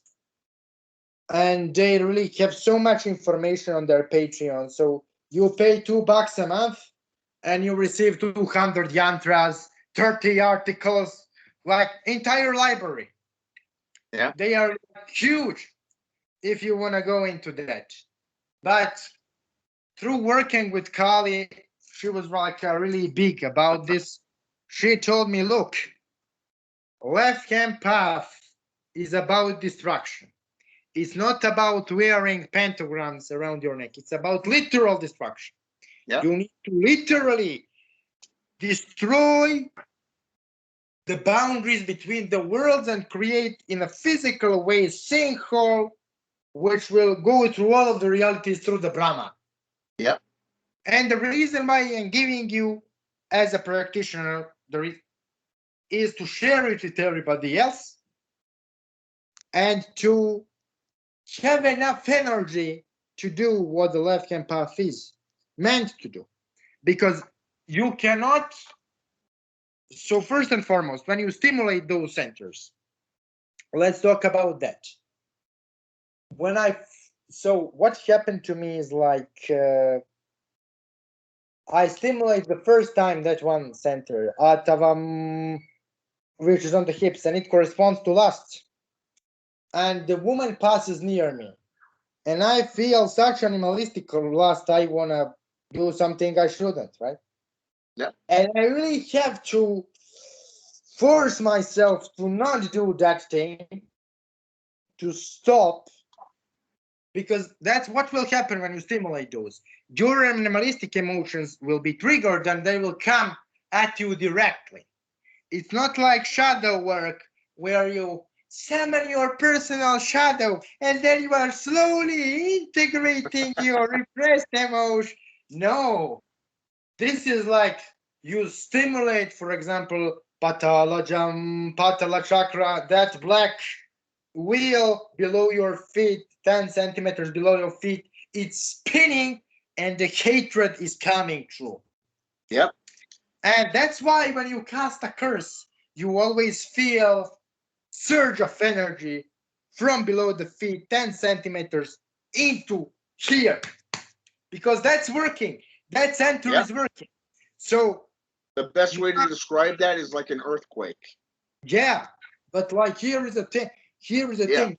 Like all of those like instructors and shit, and nobody teaches about the basics of energy system, right? So this is like 7 chakras in each leg. This is like the basics of energy system, right? So you don't have 7 chakras. You have 3 times 7, 21, and the 4 here at the back of the head, where the neck and the skull meet. You have 2 at one side of the neck and 2 at the other side of the neck. This is the mouth of God, the energy centers corresponding to astral hearing. So you don't have 7, you have 25 energy centers. And like nobody is studying, nobody is doing anything. It's like what stagnation. What the fuck? And the last thing is like, for example, developing the pineal gland. Everybody is like, develop the pineal gland. First and foremost. Well, they focus solely on the third eye. Yeah. First and foremost, pineal gland is not the third eye. Don't spread pseudoscience. Pineal gland is for sleeping. It's not for spiritual evolution. And second of all, you need to work on all of the centers. So how I do it is I summon the entity. An entity works on my upper 7, and I work on lower 14. Because it's difficult for a practitioner to work first with upper 7 and then with lower 14, because energies will mix in a weird way. So you summon the deity, and deity programs the upper 7.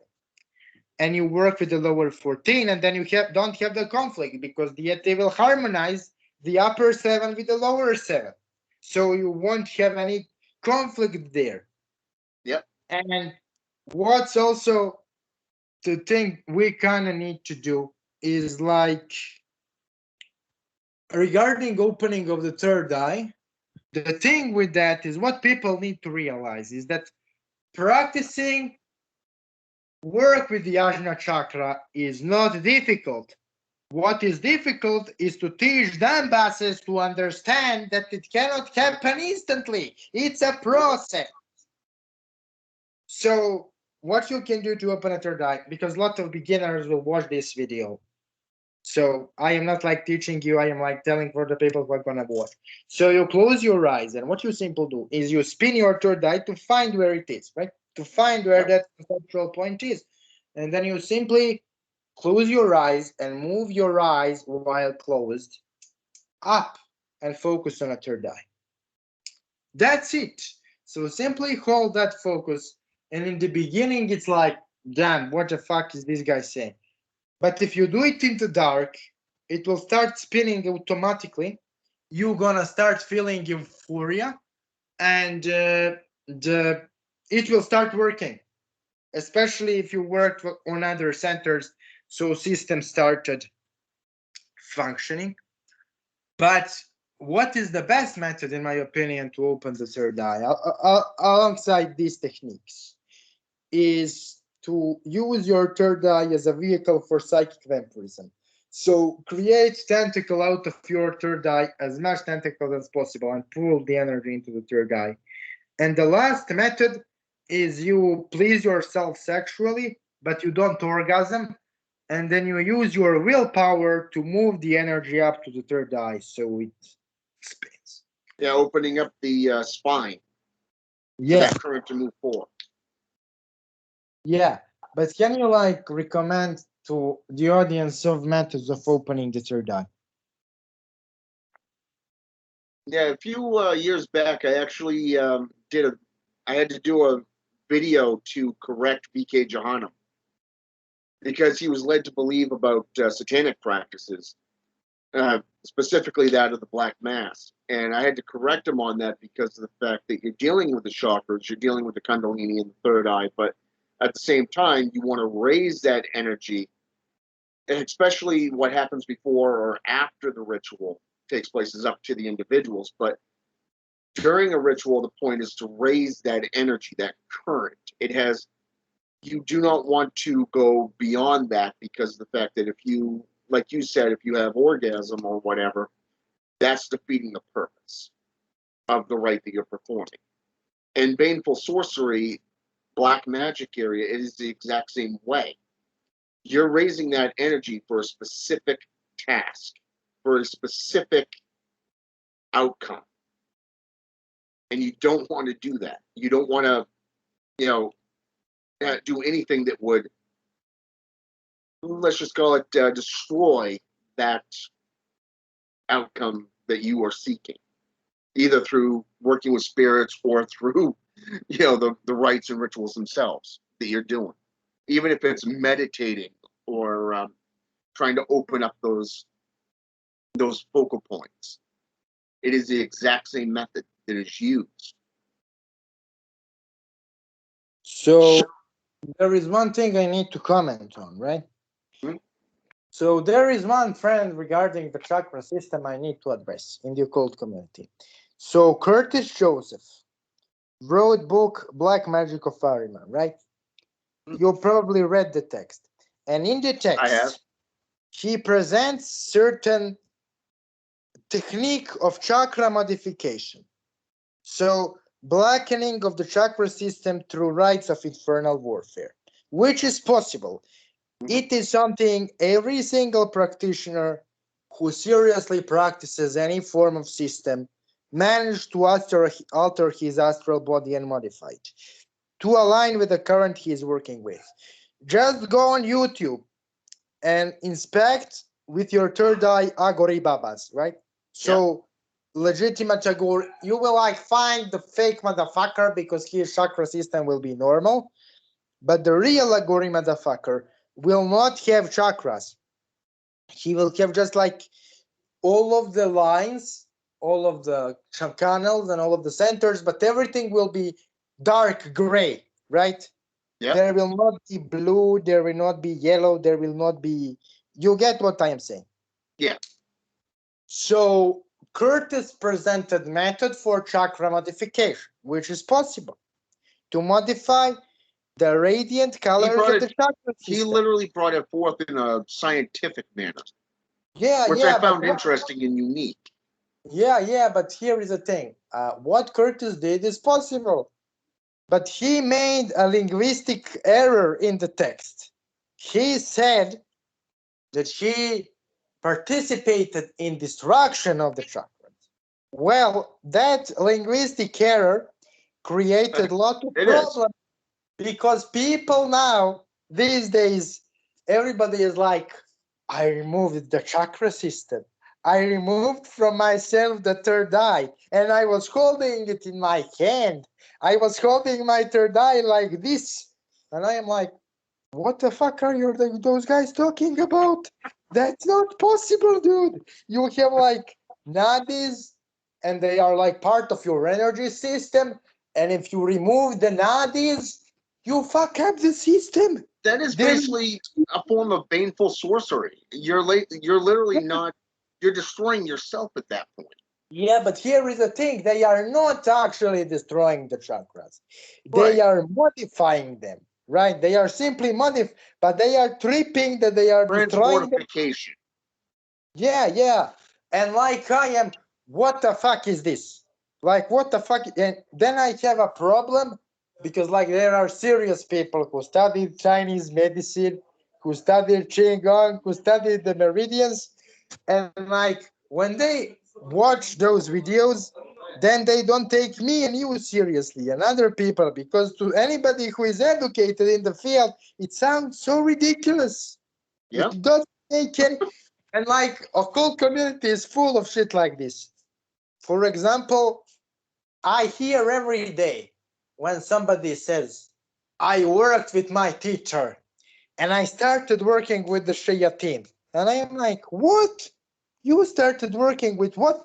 Do those people even know? Like the shayateen, the spirits of shaitan, you noticed when you summon, specifically the shaitanic dream, you always have either difficulties breathing, heart arrhythmia, pressure in the head. The reason why it is happening is because those spirits radiate a specific type of black light, which is not designed to be in the presence of human astral body. And what you need to do in order to work with them is you need to perform alchemical rites, which will create a cloak of smokeless fire around your soul, so that when you do those rites, you don't have a heart attack. Yeah. Like people are here is the thing. I worked with Shigatin, and so well, you are at a good road to have a heart attack. Congratulations. Like a cool community is full of this blatant stupidity, but the dumbest thing I ever heard is like people killing Chernobyl. That's like the biggest thing ever. Like, how you gonna kill something? That's literally right up there with not only calling yourself by these spirits' names, but also sitting there saying, well, I have conquered them. Yeah. It's like you can't conquer these gods. You can evolve to become a god, but you cannot, you're not them.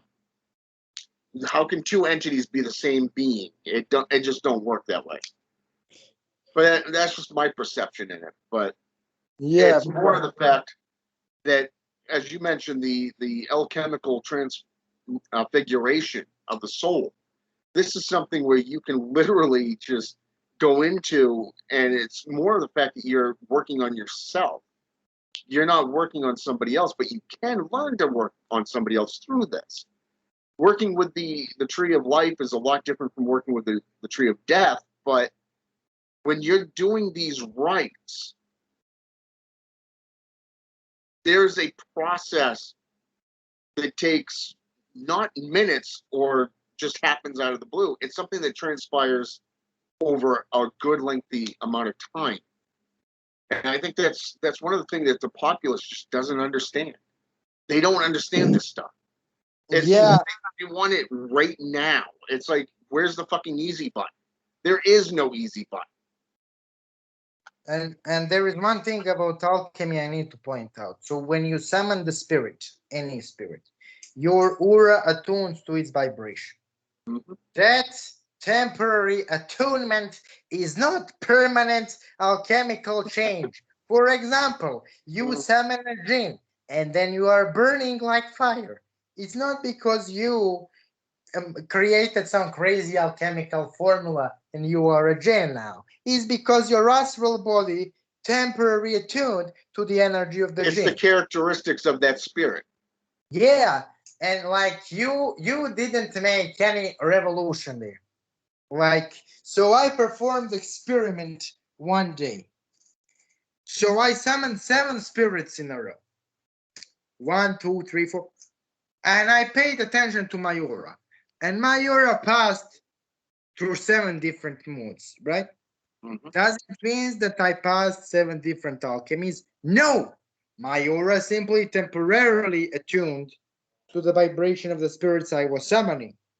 And like, this delusion is a core of many grandiose failures in the occult eternity right now, because there is so many 20, 19, 13-year-olds who have temporary alchemical attunement with the spirit, which lasts 5 minutes, and they feel the euphoria, and they think that they can like become I don't know, a transcendental self-teleporting motherfucker who I don't know. So I needed to really clarify this. Yeah, it goes into the delusions of grandeur aspects. Yeah, because like this is like a pandemic. Every year we see like 10, 17-year-olds who are like messy, and they do the same thing. Like, is that it's like that every year. Like like every year they are like 10, 17-year-olds who end in mental hospital or in prison or something. It's not just one recent case. It's every year. So the reason why I am telling this. But there is one thing I kind of need to, maybe we can do a group project on this. So technically you summon spirits every day and you don't curse the motherfucker. You curse the whale. Yeah. And so as you curse whale every day, so how I do this is I summon Iblis and I tell him in the name of Iblis Shaitan, I command you, Iblis the Great, and I call your shayateen to curse the whale. And then they come and they curse the whale.